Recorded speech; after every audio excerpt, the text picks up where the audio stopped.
Legend of the Great Sage, Chapter 1200. Pedang itu melesat melintasi sungai dan berubah menjadi Li Qingshan. Ia menendang tubuh Biksu Fu Hu dan membalikannya. Keledai botak, kel bajingan. Zhang Yuntian merasa darahnya hampir membeku. Ia terpaku di tempat dan tidak bisa bergerak. Yang lainnya sama saja, tatapan mereka kosong dan wajah mereka pucat seperti kerasukan. Meskipun kekuatan pedang bunga mati ditekan, masih mudah baginya untuk membunuh seorang praktisi Qi. Namun, Li Qingshan merasa kekuatannya hampir habis. Kalau bukan karena kerjasama Frenzied Flower Saber, dia tidak akan bisa menggunakan Dying Flower Saber. Lihatlah dirimu, aku benar-benar ingin melahapmu. Pedang bunga ganas itu tertawa. Lahap pantatmu. Li Qingshan tidak peduli. Dia mengangkat pedangnya dan berjalan ke arah Ma Xingkong. Kamu Ma Xingkong. Setan. Ma Xingkong meraung dan mencabut pedangnya. Li Qingshan menebas lagi dan garis berdarah muncul di dahi Ma Xingkong. Garis itu memanjang dari atas ke bawah dan terbelah menjadi dua bagian. Dia jatuh ke tanah. Siapa lagi? Tak seorang pun menjawab. Mereka semua tercengang. Li Qingshan melirik Zhang Yuntian dan berkata, oh benar, kamu juga. Apa yang baru saja kamu katakan tentang aku? Mencari ketenaran, bejat, lebih buruk dari binatang. Setiap kata bagaikan pisau yang menusuk jantung Zhang Yuntian. Tubuhnya gemetar dan rasa tak berdaya memenuhi hatinya. Dia sangat menyesal datang ke utara dan mengikuti Ma Xingkong ke selatan. Bahkan jika semua orang klan Ma mati, itu tidak ada hubungannya dengan dia. Li Qingshan ini bukan iblis, dia adalah Raja Iblis. Dia mengumpulkan keberaniannya dan bertanya, siapa kamu? Dan siapa Anda? Saya adalah pemimpin aliansi seni bela diri, Zhang Yuntian. Zhang Yuntian berkata dengan bangga. Li Qingshan tersenyum dan berkata, pemimpin aliansi seni bela diri. Baiklah, mari kita buat kesepakatan. Mengapa kau tidak memberiku posisi kanselir Wulin? Lihatlah betapa lebih baik seni bela diriku daripada milikmu. Petik 2. Zhang Yuntian terdiam. Jiwa pedang bunga liar bergumam, kalau bukan karena aku, kau tidak akan menjadi lawan mereka saat ini. Aku seharusnya menjadi master aliansi bela diri. Li Qingshan memutar matanya dan berkata, menurutku gelar Master Wulin terlalu kuno. Tidak semenarik gelar Raja Ksatria. Dia kemudian berkata kepada Zhang Yuntian, lupakan saja, aku tidak ingin menjadi Master Wulin lagi. Berikan aku pedang ini, bagaimana menurutmu? Apakah kamu bersedia? Zhang Yuntian menarik napas dalam-dalam. Jabatan pemimpin aliansi, tidak hanya berdasarkan kekuatan bela diri. Itu memerlukan setidaknya setengah dari 4 klan bangsawan dan 7 sekte besar untuk menyetujuinya. Kalian cukup demokratis. Anak, beraninya kau menepisku, cicipi pedangku. Tunggu, ada orang-orang dari 4 klan besar dan 7 sekte besar di sini. Mereka ada di belakangku. Jika mereka bersedia melayanimu sebagai pemimpin mereka, aku bersedia melepaskan jabatanku. Zhang Yuntian melirik mayat Ma Xingkong dan Biksu Fu Hu. Setidaknya ada 2 keluarga yang tidak bisa lagi menolak. Dia telah menguasai dunia dan tidak dapat dipermalukan seperti ini. Namun, dia tidak ingin mati, jadi dia hanya melemparkan masalah itu kepada orang lain. Melihat Li Qingshan menoleh, orang-orang dari sekte lain mengumpat dalam hati mereka. Ide bagus. Jika ada di antara kalian yang tidak setuju dengan, ku menjadi Master Wulin, keluarlah dan bertarunglah dengannya. Iblis, kau dan aku. Aduh, sebuah kepala terguling ke bawah. Li Qingshan membunuh beberapa penantang yang melebih-lebihkan diri mereka sendiri. Akhirnya, tidak ada lagi suara keberatan. Dia meminta Zhang Yuntian untuk memberikan stempel pemimpin aliansi dan piring giok dengan kata-kata, pemimpin aliansi, terukir di atasnya. Dia menggantungnya di pedangnya dan naik ke singgasana Master Wulin. Dia mengarahkan pedangnya ke langit dan berkata, ingat apa yang aku katakan. Penguasa tertinggi seni bela diri, pedang pusaka Hua, menguasai dunia, tak seorang pun berani menentangnya. Diam, jangan panggil aku Hua. Segala yang terjadi di sini membuat para tetua asosiasi dunia di sisi lain terdiam. Krisis yang begitu besar sebenarnya berakhir dengan cara yang begitu bercanda. Krisis telah teratasi. Semua orang, fokuslah, kata Gu Yanying. Meskipun Li Qingshan memiliki kekuatan yang tak terkalahkan, ia perlu mendirikan organisasi untuk menyatukan dunia jika ia ingin mengumpulkan kekuatan keyakinan secepat mungkin. Selain itu, ia dapat mengatakan bahwa mustahil bagi Li Qingshan untuk bertarung terlalu lama dalam kondisinya saat ini. Pembatasan pada senjata itu jauh lebih kecil, tetapi jika ia ingin melepaskan kekuatan sejatinya, ia membutuhkan dukungan kekuatan pengguna. Pedang abadi terabaikan telah menyebabkan serangan balasan terhadap Tetua Tian, dan seluruh istana koleksi pedang telah dikorbankan. Baru pada saat itulah dia memiliki kekuatan untuk bertarung. Li Qingshan tidak mampu memberikan kekuatan pada pedang akhir Wulin. Sekarang, ia sepenuhnya mengandalkan kekuatan yang tersimpan dalam pedang itu untuk bertarung. Akan tiba saatnya kekuatan itu akan habis. Jika dia ingin mengisinya kembali, dia harus mengandalkan jimat ilahi penciptaan agung. Tepat saat dia memikirkan itu, sebuah kekuatan tak bernama tiba-tiba turun dari langit. Kekuatan itu melewati bagian atas kepalanya dan menusuk jiwanya. Gu Yanying merasa seperti tersambar petir. Ia mendapati tumpukan mayat di bawahnya dan semua orang di sekitarnya telah lenyap. Hanya tanah merah darah yang membentang tanpa batas. Ia perlahan mengangkat kepalanya, dan satu mata memenuhi langit, menatap tepat ke arahnya. Pada saat itu, matanya yang seperti elang berubah menjadi merah darah, memantulkan matahari dan bulan yang hitam. Kehadirannya tiba-tiba berubah, dan aura ganas membanjiri sekelilingnya. Li Qingshan tiba-tiba menoleh ke belakang dan mengerutkan kening. Apa yang sedang terjadi? Garis-garis merah darah yang bersilangan itu berkelok-kelok, dan kabut darah bergejolak hebat. Yin King merasakan perubahan Gu Yanying dan mundur selangkah. Tanpa sadar dia berteriak, Ketu. Rahu dan Ketu adalah dua klan besar di alam Asura. Legenda mengatakan bahwa leluhur mereka lahir dari tubuh yang sama, itulah sebabnya mereka berdua menggunakan matahari dan bulan hitam sebagai totem mereka. Matahari dan bulan hitam di mata Gu Yanjing adalah kebalikan dari Luo Hou Xiaoming. Itu adalah simbol klan Ketu. Ya, selain klan Ketu, siapa yang bisa mengejar Rahu sampai ke ujung bumi? Tuan Luo Hou, apa yang harus kita lakukan? Gu Yanjing perlahan menoleh dan menatap Luo Hou Xiaoming dengan mata merah darahnya. Ketemu kamu. Suaranya serak dan tajam, namun entah kenapa terdengar menyenangkan. Meskipun itu bukan lagi suara Gu Yanjing, itu masih suara wanita. Kau benar-benar datang. Luo Hou Xiaoming tersenyum dingin. Apakah kau pikir kau bisa melarikan diri dengan bersembunyi di tempat seperti ini? Lihatlah betapa lemahnya dirimu. Kau seperti cacing. Kau telah menyelamatkanku dari masalah. Mati saja. Petik 2. Dia mengulurkan tangan untuk mencengkeram tenggorokan Luo Hou Xiaoming. Hukum langit dan bumi hancur, dan kehampaan pun terdistorsi. Menghadapi serangan yang melampaui kehampaan dan dunia ini, semua orang hanya bisa menyaksikan dengan tak berdaya. Begitu pula dengan Luo Hou Xiaoming, tetapi seringai di wajahnya tidak berubah. Sebaliknya, seringai itu menjadi semakin intens. Bulu berwarna hijau tua melayang turun. Bulu itu ringan dan sunyi, tetapi meninggalkan bekas berdarah pada mata raksasa yang memenuhi langit. Wajah Luo Hou Xiaoming yang menyeringai terlihat dari dalam. Gu Yanjing terbangun dari mimpi buruknya dan mendapati bahwa dia bisa melihat dunia luar lagi, tetapi dia masih tidak bisa mengendalikan tubuhnya. Baru saat itulah dia menyadari bahwa dia telah dirasuki. Ini, suara serak dan menyenangkan itu dipenuhi dengan keterkejutan dan kemarahan. Dia tidak pernah menyangka akan ada sesuatu di dunia kecil ini yang dapat menyakitinya, meskipun itu hanya secuil keinginannya. Kekuatan dalam bulu biru pucat itu tidak berarti apa-apa, tetapi di dalamnya terkandung kemauan yang besar dan agung yang jauh melampaui jangkauannya. Surga mencampur bulu. Akhirnya menemukannya. Ini hanya hadiah kecil sebagai balasannya, kata Luo Hou Xiaoming. Chapter 1201. Garis-garis berwarna darah yang bersilangan di udara pecah dan menghilang di saat yang sama, bagaikan tali jantung yang putus. Luo Hou Xiaoming mengerutkan bibirnya dan tetap diam. Ia tampak semakin lemah, wajahnya tampak semakin kekanak-kanakan, dan kesedihannya semakin kuat. Tubuh Gu Yanjing terhuyung dan jatuh ke belakang. Li Qingshan terbang kembali dan membantunya berdiri. Apakah kamu baik-baik saja? Kemudian dia bertanya kepada Luo Hou Xiaoming dengan tegas, apa yang terjadi? Gu Yanjing menggelengkan kepalanya dan berkata sambil tersadar, jadi akulah korbannya. Awalnya, dia sama seperti Li Qingshan, dia tidak ingin menjadi Asura. Bahkan jika dia ingin menjadi Asura, dia tidak akan melakukannya dengan cara yang begitu rendah. Luo Hou Xiaoming lah yang menyuruhnya berdiri di atas tumpukan mayat ini, katanya untuk menunjukkan posisinya sebagai panglima pasukan Asura ini, dan itulah inti dari seluruh upacara. Ternyata itu untuk menarik keinginan pengejar agar turun padanya. Tumpukan mayat ini tidaklah sia-sia, setidaknya itu berhasil menipu dia. Luo Hou Xiaoming berkata, aku punya hubungan darah dengannya, jika aku tidak bisa menghilangkan petunjuk dan mengacaukan kehendak langit, dia bisa menemukanku kemanapun aku pergi. Li Qingshan berkata dengan marah, jadi kau menggunakan kami sebagai umpan. Dia seharusnya menemukanmu dan membunuhmu. Apakah menurutmu jika dia sudah menentukan lokasiku, dia masih akan turun? Dia pasti sudah menghancurkan dunia Asura Realm ini secara langsung, jadi tidak akan ada seorang pun yang bisa lolos. Luo Hou Xiaoming menyentuh ketapel bernama Xiao Ya di pinggangnya, ekspresinya sedikit linglung. Kalau begitu, kenapa kau tidak membiarkanku membunuhmu sekarang juga dan menyingkirkan salah satu kekhawatiranku? Li Qingshan mengayunkan pedang bunga sekaratnya. Qingshan, Gu Yanjing meraih tangannya yang memegang pisau, aku baik-baik saja, ini bisa dianggap sebagai berkah tersembunyi. Ternyata ketika bulu kunpeng memotong keinginan yang turun, jejak keilahian yang terkandung di dalamnya menyatu ke dalam jiwanya. Di dunia ini, dia tidak dapat melihat manfaat lain untuk saat ini, tetapi dia memiliki pemahaman yang lebih baik tentang warisan dalam bulu kunpeng. Ini bukan berkah tersembunyi. Ini adalah bagian dari imbalan rencana, kata Luo Hou Xiaoming. Haruskah aku berterima kasih padamu? Gu Yanjing mengangkat alisnya. Perasaan dirasuki oleh dewa bukanlah pengalaman yang indah. Itu tidak perlu. Ini yang pantas kamu dapatkan. Sebenarnya, kalau saja kau menjelaskannya kepadaku lebih awal, aku pasti akan bersedia bekerja sama. Dia tidak pernah kekurangan jiwa petualang.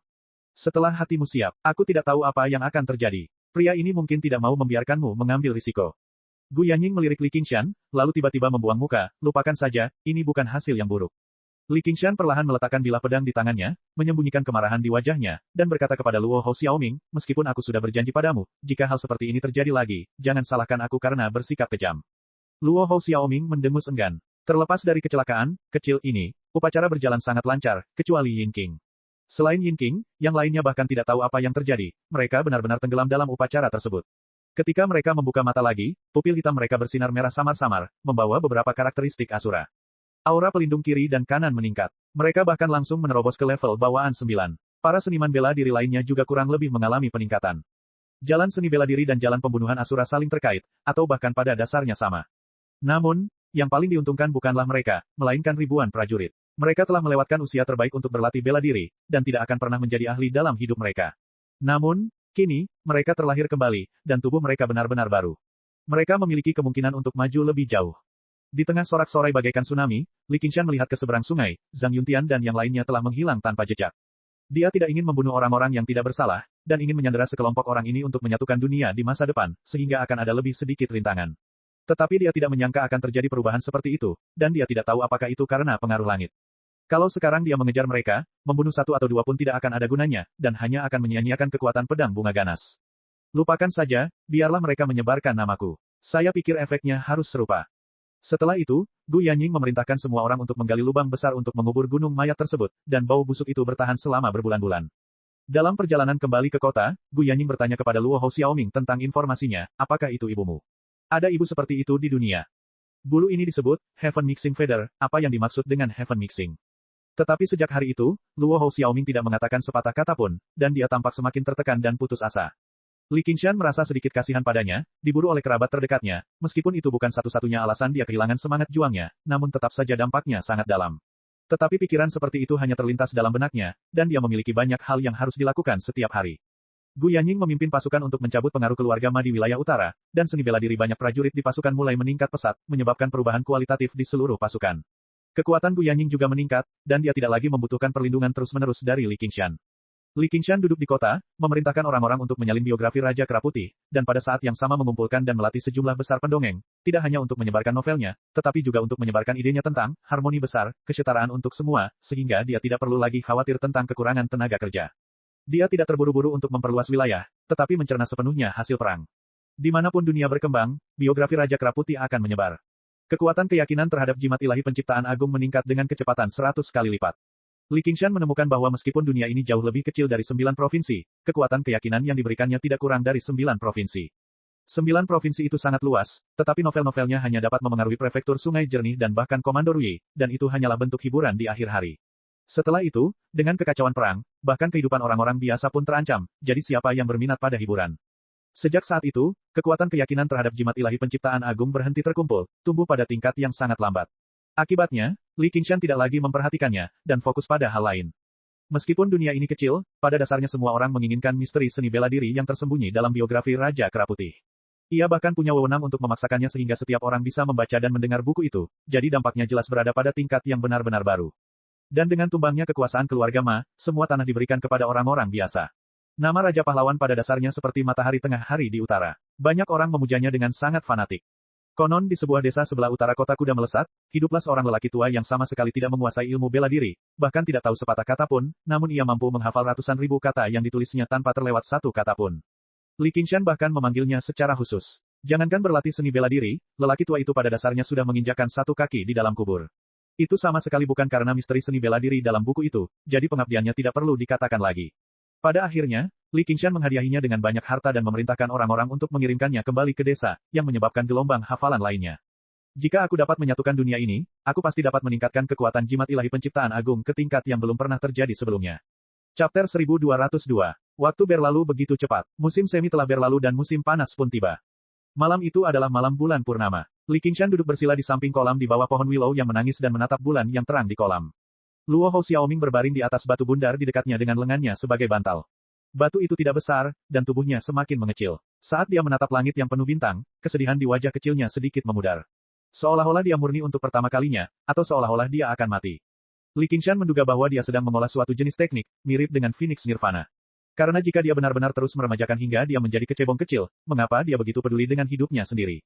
Sejak Luo Hou Xiaoming keluar dari Suraba, dia selalu mengikutinya dari dekat. Gu Yanying akhirnya tidak membutuhkan perlindungannya lagi, tetapi sekarang dia memiliki ekor kecil ini, jadi dia hanya bisa terus menjadi pengawal besar. Dia menutup matanya, dan tubuhnya bersinar dengan kemegahan 7 warna, menerangi kolam. Setengah bulan yang lalu, jimat ilahi penciptaan agung telah mengumpulkan cukup tekad, dan dia hanya perlu menunggu malam bulan purnama ini. Kekuatan spiritual murni mengalir deras dan beredar di tubuhnya, mendorong seni memancing bulan kera iblis dengan sekuat tenaga. Hatinya dipenuhi dengan kegembiraan, dan dia tidak bisa menahan senyum. Kera iblis membuatnya merasa senang apapun yang terjadi, dan dia hampir tidak bisa menahan diri untuk tidak menarik kegirangan dan mengeluarkan beberapa lolongan aneh. Namun, dia menekan dorongan ini dan terus berkultivasi. Saat kultivasinya terus mendalam, dan tidak ada perubahan lain yang membatasinya, penampilannya pun semakin menyerupai kera, dan dia selalu terlihat sedikit lucu saat tersenyum. Luo Hou Xiaoming menoleh menatapnya, matanya penuh ejekan. Jejak senyum muncul di sudut mulutnya, dan suasana hatinya lebih baik dari sebelumnya. Dia juga menebak teknik yang dikembangkan Li Qingshan. Meskipun kultivasinya hampir habis, penglihatannya masih ada. Perubahan Li Qingshan tidak hanya pada penampilannya, tetapi juga pada kualitasnya setiap hari. Baginya, ini bukan sesuatu yang istimewa. Yang istimewa adalah aura yang dipancarkan si kera iblis. Meskipun itu hanya kuncup, dia bisa merasakannya dengan jelas. Ini bukan kera biasa. Sebaliknya, ia merupakan sejenis varian Viengot, atau bahkan salah satu dari 4 kera legendaris. Jika sudah dewasa sepenuhnya, garis keturunannya pasti tidak akan kalah dengan miliknya. Jika hanya itu akan baik-baik saja. Mungkin Li Qingshan terlahir dengan sedikit warisan garis keturunan. Kemudian, terus-menerus dirangsang melalui kultivasi. Tetapi dia telah melihatnya dengan mata kepalanya sendiri. Li Qingshan memiliki beberapa aura yang berbeda pada dirinya, dan setiap aura mewakili garis keturunan. Setiap garis keturunan hampir merupakan yang tertinggi. Namun, mereka mampu menyelaraskan dengan sempurna. Ini jelas bukan sesuatu yang ia miliki sejak lahir. Mungkin itu hanya pengaruh dari suatu teknik kultivasi. Namun, ia tidak dapat memikirkan teknik kultivasi apapun yang dapat memiliki efek seperti itu bahkan setelah mencari-cari di semua ingatannya. Atau lebih tepatnya, mustahil teknik kultivasi seperti itu ada di 6 jalan reinkarnasi dan 3.000 dunia. Hanya ada satu kemungkinan yang tersisa. Ia berbalik dan menatap bintang-bintang. Pandangannya menjadi jauh tak terbatas, seolah-olah ia telah melewati Bima Sakti dan mencapai tempat yang lebih tinggi. Dalam hatinya, ada semacam pemahaman, pertemuan kebetulan ini, mungkin, adalah takdir. Haha, sukses. Suara tawa tiba-tiba memecah keheningan. Mata kera Li Qingshan terbuka lebar, dipenuhi kegembiraan. Tanpa pengaruh perubahan lain, kultivasi transformasi kera iblis berjalan sangat lancar. Hampir tidak ada hambatan, dan dia memahami jenis pertama kekuatan supernatural kera iblis. Li Qingshan mengangkat lengan kanannya dan merentangkan jari-jarinya. Ia menatap bulan yang terang di kolam, lalu meraih bulan di kolam itu. Ia memegang bulan yang terang di tangannya. Bulan terang di langit, bulan di tangannya masih ilusi, tetapi akhirnya ia melangkah maju. Suatu hari, dia akan pergi ke 9 surga untuk memetik bulan. Selamat, kata Luo Hou Xiaoming. Li Qingshan terkejut. Air mengalir dari jari-jarinya dan terciprat ke dalam kolam. Dalam beberapa bulan terakhir, meskipun mereka berdua bertemu siang dan malam, mereka tidak banyak berkomunikasi. Itu bukan karena insiden di Gunung Mayat. Karena keluarga korban tidak peduli tentang itu, dia tidak akan menyimpannya dalam pikirannya. Hanya saja Luo Hou Xiaoming semakin tertekan, dan dia tidak banyak bicara. Dia bahkan tidak menjawab 10 pertanyaan, jadi Li Qingshan tidak akan terburu-buru untuk menjilatnya. Namun hari ini, ia berinisiatif untuk berbicara dengannya, dan itu merupakan hal yang baik. Itu seperti matahari terbit dari barat. Terima kasih. Setelah hening sejenak, Li Qingshan berkata, ada sesuatu yang ingin kutanyakan padamu. Silakan bertanya, bisakah seseorang hidup tanpa jantung? Saya bukan laki-laki. Lalu apa bedanya antara manusia dan dewa? Tidak ada perbedaan. Aku mengerti. Sialan kau. Ayo kembali dan minum-minum untuk merayakannya. Li Qingshan melangkah menyeberangi kolam, menggendong Luo Hou Xiaoming, dan berjalan menuju rumah besar yang terang benderang. Angin menderu, awan gelap tampak tebal, dan hujan gunung tiba-tiba turun. Sebuah kota kecil di kaki gunung tiba-tiba tertutup oleh angin dan hujan. Saat itu sudah lewat titik balik matahari musim panas, tetapi puncak gunung masih tertutup salju putih, yang menunjukkan betapa tingginya gunung itu. Di sanalah sekolah gunung salju, salah satu dari 7 sekolah bela diri di dunia, berada. Angin dan hujan seperti awan. Saat itu baru pukul 3 sore, tetapi restoran sudah gelap. Tidak ada pelanggan untuk waktu yang lama. Manajer berada di belakang meja kasir untuk menghitung tagihan, dan pelayan tertidur di meja. Hujan baru saja berhenti, dan beberapa orang masuk. Mereka semua mengenakan pakaian seputih salju, dengan pedang panjang di tubuh mereka, tampak sangat heroik. Pemimpinnya adalah seorang wanita, dengan topi bambu di kepalanya, dan kerudung putih menjuntai, menutupi wajahnya. Manajer itu mendongak dan melihat siapa yang datang. Dia segera keluar dari balik meja kasir dan membungkuk, Nona, Anda sudah di sini. Paman Hong, kamu masih sama. Kami di sini untuk berteduh dari hujan. Sue Bing mengangguk. Pelayan itu pun terbangun, lalu bergegas membersihkan meja dan menarik kursi. Nona, silakan lewat sini. Dia tidak bisa menahan diri untuk tidak mendongak. Meskipun dia tidak bisa melihat wajahnya melalui cadar, dia langsung tersipu ketika menatap matanya. Sue Bing menutup mata, dan para pendekar pedang di belakangnya juga sudah terbiasa dengan hal itu. Bagaimanapun, dia adalah salah satu dari 10 wanita tercantik di dunia, dan tidak dapat dihindari bahwa beberapa kodok akan memiliki angan-angan. Manajernya sendiri yang menghidangkan beberapa piring makanan ringan yang lezat, Nona, Anda datang begitu tiba-tiba sehingga saya tidak sempat menyiapkannya. Tempat saya tidak sebagus gunung, jadi Anda bisa mencicipinya. Sama-sama, dulu waktu aku masih kecil, aku sering ke sini untuk mengemis makanan. Meskipun Sue Bing tidak berselera makan, dia tetap mengambil sepotong kue osmanthus karena sopan santun. Manajer itu langsung tersenyum, iya, kamu masih sangat muda saat itu, dan dalam sekejap mata, kamu menjadi salah satu dari 10 wanita tercantik di dunia. Sue Bing berhenti memakan kue osmanthus. Dia tidak pernah menyukai sebutan ini, dan sekarang dia sangat tidak ingin mendengarnya. 10 wanita tercantik yang dimaksud hanya 4 keluarga besar dan 7 sekte besar. Kecuali kuil Pudu, setiap keluarga dan sekte telah memilih seorang wanita dengan penampilan yang luar biasa. Hal pertama yang harus dipertimbangkan adalah latar belakang keluarga, dan yang terakhir adalah seni bela diri. Sekarang hanya tersisa 9 dari 10 wanita cantik teratas. Keluarga Ma, keluarga nomor satu di wilayah utara, tidak dapat lagi menghasilkan wanita cantik, dan Sekte Gunung Salju kebetulan menjadi sekte nomor satu di wilayah utara. Setelah keluarga Ma dihancurkan oleh fraksi dunia, semua sekte dan keluarga di wilayah utara tersapu bersih. Sekarang hanya Sekte Gunung Salju yang tersisa, dan lingkup pengaruh tradisionalnya telah berkurang hingga kurang dari 100 mil. Dia telah membawa orang untuk berpatroli dan mendapati bahwa situasinya tidak optimis. Legenda Raja Kera Putih, yang berisi ilmu pedang tertinggi, telah beredar sebelum fraksi dunia menyerang. Dia percaya bahwa legenda itu ada di kota ini. Karena kepala Sekte Gunung Salju, ayah kandungnya telah mengumpulkan satu set lengkap. Dia telah membacanya dengan saksama dan kagum dengan ilmu pedang itu. Yang lebih menakjubkan lagi adalah bahwa seseorang bersedia menunjukkan teknik yang luar biasa itu kepada orang lain dengan begitu mudah, dan bahkan menyebarkannya dengan penuh semangat. Awalnya, ia mengira itu adalah seni bela diri orang lain, jadi ia tidak merasa bersalah. Namun, ayahnya telah menegaskan bahwa bagian yang paling indah bukanlah karya Raja Kera Putih, karena bahkan ia sendiri tidak dapat memahaminya, hanya merasa bahwa itu luas dan mendalam. Yang lebih pesimis lagi, jika ini terus berlanjut, warisan Sekte Gunung Salju akan hilang bahkan sebelum fraksi dunia menyerang. Jika ada cara untuk mempelajari ilmu pedang tertinggi dengan mudah, siapakah yang mau menjadi murid dan tinggal di rumah orang lain? Teknik tertinggi dari Sekte Gunung Salju, teknik pedang badai salju, hanya dipelajari oleh beberapa orang saja. Kali ini bencana yang ditimbulkan oleh kedatangan bintang iblis jauh lebih besar daripada sebelumnya. Tatanan dunia seni bela diri yang telah ada sejak zaman kuno telah hancur seperti yang belum pernah terjadi sebelumnya. Bahkan Sekte Gunung Salju, sebuah sekte dengan sejarah ratusan tahun, tidak dapat menghindari masalah, apalagi 10 wanita tercantik. Dia melamun sejenak, dan penjaga toko Hong panik. Nona, apakah camilan itu tidak sesuai dengan selera Anda? Pak Tua Hong, omong kosong apa yang kau bicarakan di sini? Kembalilah dan selesaikan masalah ini. Seorang pemuda nekat melambaikan tangannya dengan tidak sabar, dan berkata kepada Sue Bing dengan wajah penuh semangat, kakak, jangan khawatir. Dengan aku di sini, tidak ada yang bisa menyakitimu. Dasar bocah nakal, kamu baru belajar bela diri beberapa tahun, tapi berani mengucapkan kata-kata sombong seperti itu. Lagi pula, Nona adalah orang yang baik dan cantik, siapa yang tega menyakitinya? Penjaga toko Hong tidak senang. Meskipun dia hanya tahu sedikit ilmu bela diri, dia tidak sebanding dengan pemuda ini. Namun, kota kecil ini dan Sekte Gunung Salju saling bergantung. Selama ratusan tahun, banyak orang telah berlatih seni bela diri di gunung, dan ada berbagai macam kerabat. Bahkan Nona dari Sekte Gunung Salju pun tumbuh di bawah pengawasannya, jadi wajar saja dia tidak takut dengan gengsi para seniman bela diri. Ini juga merupakan perbedaan antara sekte dan keluarga bangsawan. Sekte perlu merekrut pengikut, bukan hanya satu keluarga, dan mereka lebih menghargai reputasi. Selain itu, mereka tidak akan terus-menerus menyebar seperti keluarga bangsawan, dan gunung itu tidak dapat menampung terlalu banyak orang, jadi mereka tidak membutuhkan begitu banyak sumber daya. Pakaian, makanan, perumahan, dan transportasi semuanya disediakan oleh para pengikut, selama mereka memiliki wilayah pengaruh tertentu. Siapa lagi? Tentu saja iblis besar, Li Qingshan. Pemuda sombong itu jelas tidak melihat Sue Bing mengerutkan kening setelah mendengar nama ini. Li Qingshan bukan iblis, dia adalah raja yang berjiwa kesatria. Pelayan yang sedang melayani dengan hati-hati di samping tiba-tiba berbicara, yang mengejutkan semua orang. Apa kau gila? Kau tidak punya hak untuk bicara di sini, pergilah bekerja. Teriak penjaga toko Hong. Yah, ada mata-mata dari masyarakat dunia di sini. Aku akan memberimu pelajaran yang bagus, dan kemudian kau akan tahu apakah Li Qingshan adalah seorang raja yang berjiwa ksatria atau seorang iblis. Pemuda yang sombong itu menyingsingkan lengan bajunya.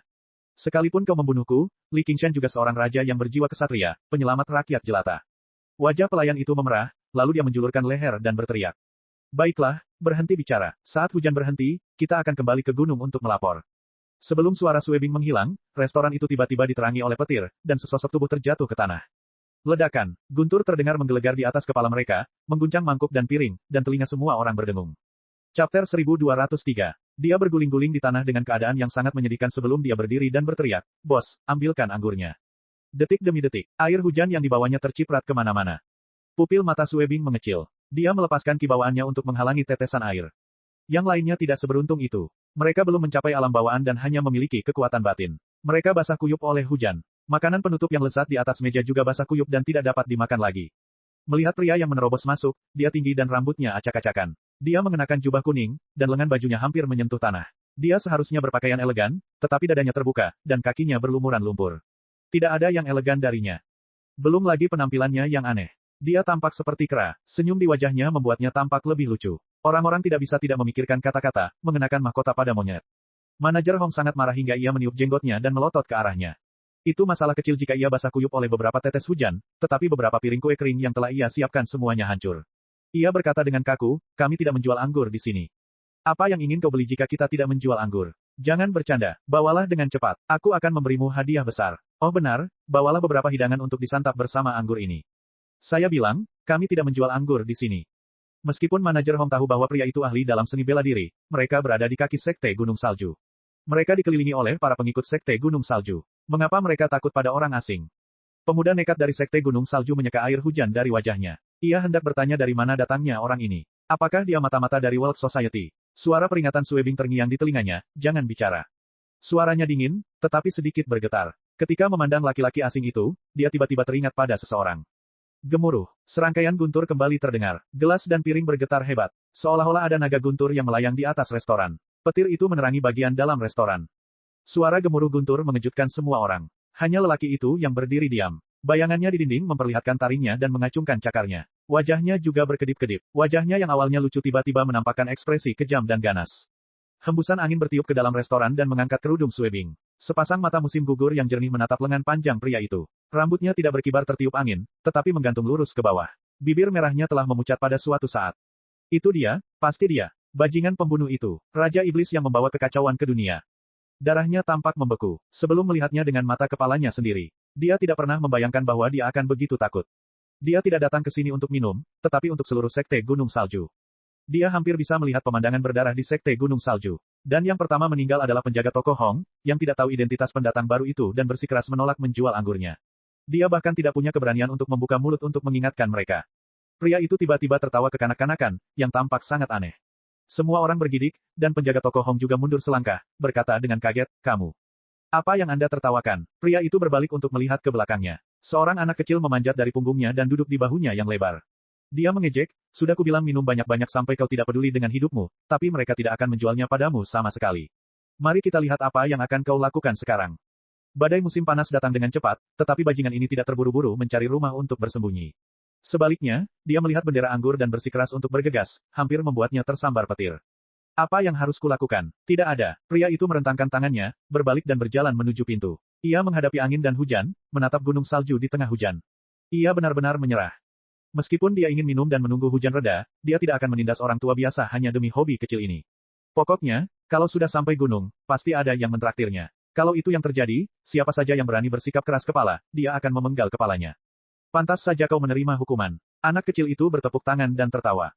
Mata Suebing dipenuhi dengan keterkejutan. Apakah dia salah lihat? Menghadapi pemandangan seperti itu, orang-orang Jianghu yang sedikit lebih kejam mungkin akan membunuh.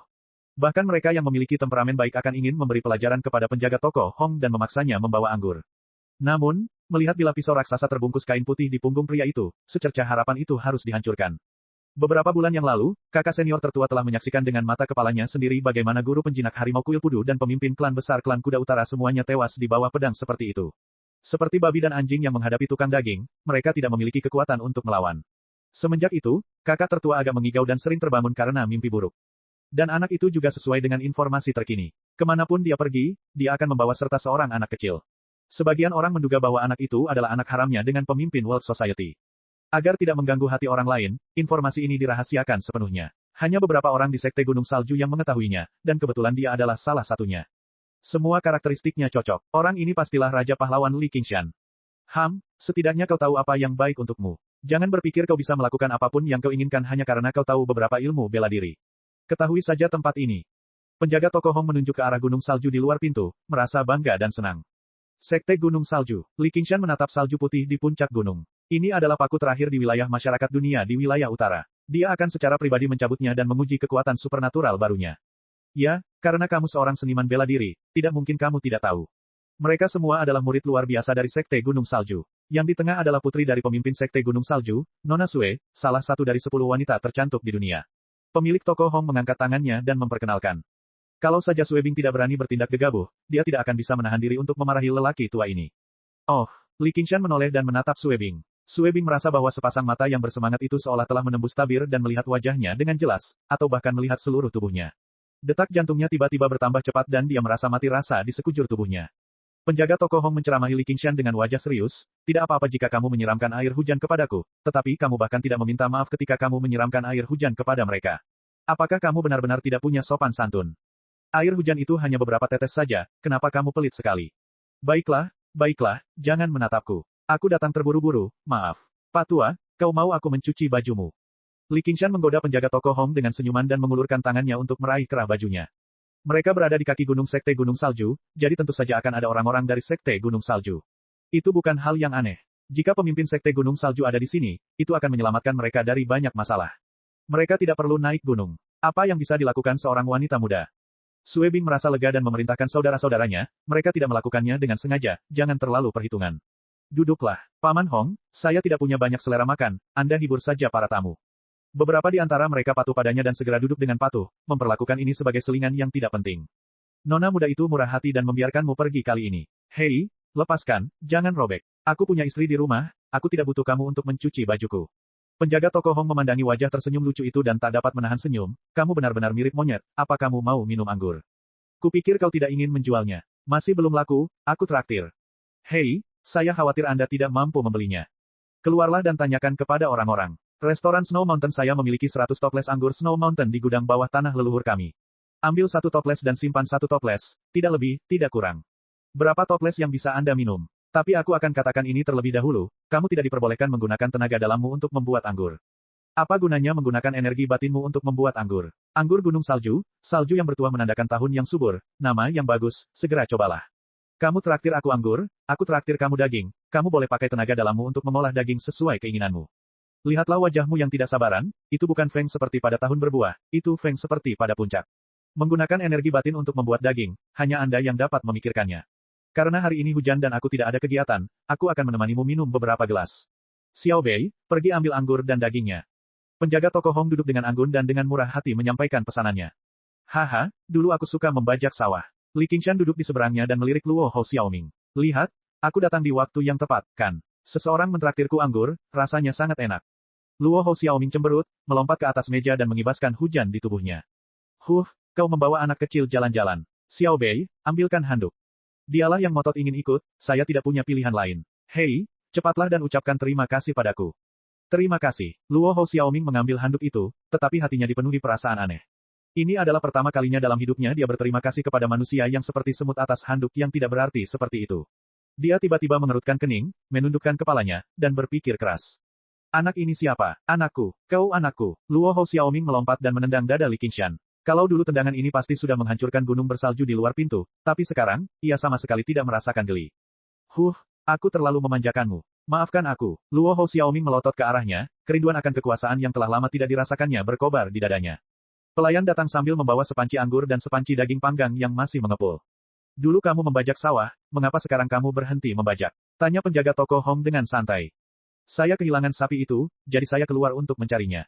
Penjaga toko Hong tertawa terbahak-bahak, mengira dia sedang bercanda. Ini pertama kalinya aku mendengar alasanmu berkelana di dunia persilatan, tetapi ambisi seorang pria adalah menjelajahi dunia. Jika kamu tidak menjelajahi dunia, kamu tidak akan mempelajari seni bela diri yang begitu bagus. Hujan turun deras, menghantam genteng. Suasananya berisik namun tenang, dan keramaian membuatnya terasa lebih damai. Suara guntur, di sisi lain, menjadi lebih lembut. Tidak mudah untuk menarik guntur di kota sekecil itu, dan surga tidak dapat berbuat apa-apa terhadap Li Qingshan, yang berada di dalam gedung. Ketika anggur dituangkan ke dalam mangkuk, tepat saat Li Qingshan hendak mengambilnya, Luo Hou Xiaoming tiba-tiba menyambar mangkuk dan meminumnya dalam sekali teguk, yang membuat mata penjaga toko Hong terbelalak. Aku belum pernah melihat anak sekecil itu minum sebanyak ini. Bawakan mangkuk lainnya. Li Qingshan meminta pelayan untuk datang ke meja, dan berkata kepada penjaga toko Hong, saya khawatir Anda tidak akan bisa menghabiskan semuanya sendiri. Aku akan menuangkan anggur untukmu. Pelayan itu datang sambil tersenyum, berpikir bahwa pria ini jauh lebih manis daripada kelompok murid sekte Gunung Salju. Namun, tentu saja, dia masih belum sebagus nona muda. Di restoran yang berangin dan hujan, beberapa orang dengan identitas yang sama sekali berbeda duduk dan minum. Sue Bing menoleh, merasa sulit mempercayai bahwa orang ini adalah iblis yang disebutkan paman kedua, yang berdiri di atas tumpukan mayat. Chapter 1204. Nona, penjaga toko Hong dan pelayannya berdiri dengan tergesa-gesa. Para pengikut sekte Gunung Salju juga tercengang. Li Qingshan mencondongkan tubuhnya ke meja dan mengunyah. Dia meliriknya dan berkata dengan suara teredam, duduk. Dia meneguk beberapa teguk anggur lalu berkata kepada penjaga toko Hong dan pelayan, mengapa kalian berdiri? Sue Bing duduk dan berkata, kalian juga duduk. Mereka berdua duduk dengan hati-hati. Li Qingshan menggelengkan kepalanya, wanita merusak suasana hati saat pria minum. Sue Bing melepas topi bambunya dan memperlihatkan wajahnya. Kulitnya seputih salju dan rambutnya sehitam tinta. Dia memang cantik. Dia menepuk-nepuk toples anggur dan setetes anggur jatuh ke dalam mangkuk. Dia membuka bibirnya dan meminumnya dalam sekali teguk, memperlihatkan dasar mangkuk. Aku datang tanpa diundang. Semangkuk anggur ini adalah permintaan maafku. Adik junior, adik senior, para pengikut sekte Gunung Salju tercengang. Dia belum pernah menyentuh anggur sebelumnya. Mereka belum pernah melihatnya minum seperti ini. Mereka semua berdiri. Duduk, Sue Bing berteriak. Wajahnya yang cantik memerah, membuatnya tampak semakin cantik. Pelayan di sampingnya tidak berani menatapnya. Para pengikut sekte Gunung Salju juga merasakan ada yang tidak beres. Mereka perlahan duduk dan meletakkan tangan mereka di gagang pedang. Li Qingshan tersenyum, kamu adalah seorang pahlawan wanita. Namun, kamu tidak diizinkan mengubah energi vitalmu menjadi anggur. Tentu saja, Sue Bing merasakan sensasi terbakar di perutnya. Dia menggertakkan giginya dan menahannya. Hal ini memberinya keberanian dan dia bertanya langsung, bolehkah aku tahu mengapa kamu ada di sini? Untuk menghindari petir. Kamu seorang pria, tapi kamu takut petir. Saya tidak punya pilihan. Aku telah melakukan terlalu banyak perbuatan baik. Langit tidak dapat mentolerirnya. Li Qingshan mengangkat bahu. Saya hanya mendengar bahwa petir akan menyambar orang jahat. Sue Bing merasakan efek anggur menyebar dan melupakan rasa takutnya. Dia perlahan merasakan manfaat anggur dan minum semangkuk lagi. Orang jahat mana di dunia yang tersambar petir hingga mati? Selalu saja orang-orang yang membunuh dan membakar. Selalu saja orang-orang yang memperbaiki jembatan dan jalan.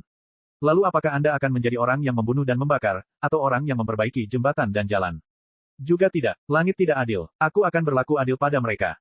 Selama percakapan, Li Qingshan minum beberapa mangkuk anggur. Dia menghabiskan sebotol anggur dan berkata, ambil lebih banyak anggur. Sombong sekali Anda, Tuan. Emosi Sue Bing memuncak. Dia tidak lagi ragu. Hanya Raja Pahlawan yang bisa mengucapkan kata-kata sombong seperti itu. Siapa lagi yang bisa menjadi orangnya? Li Qingshan tiba-tiba tersenyum. Tapi ini masalah kecil. Ini masalah kecil. Sue Bing bertanya dengan rasa ingin tahu, lalu apa masalahnya?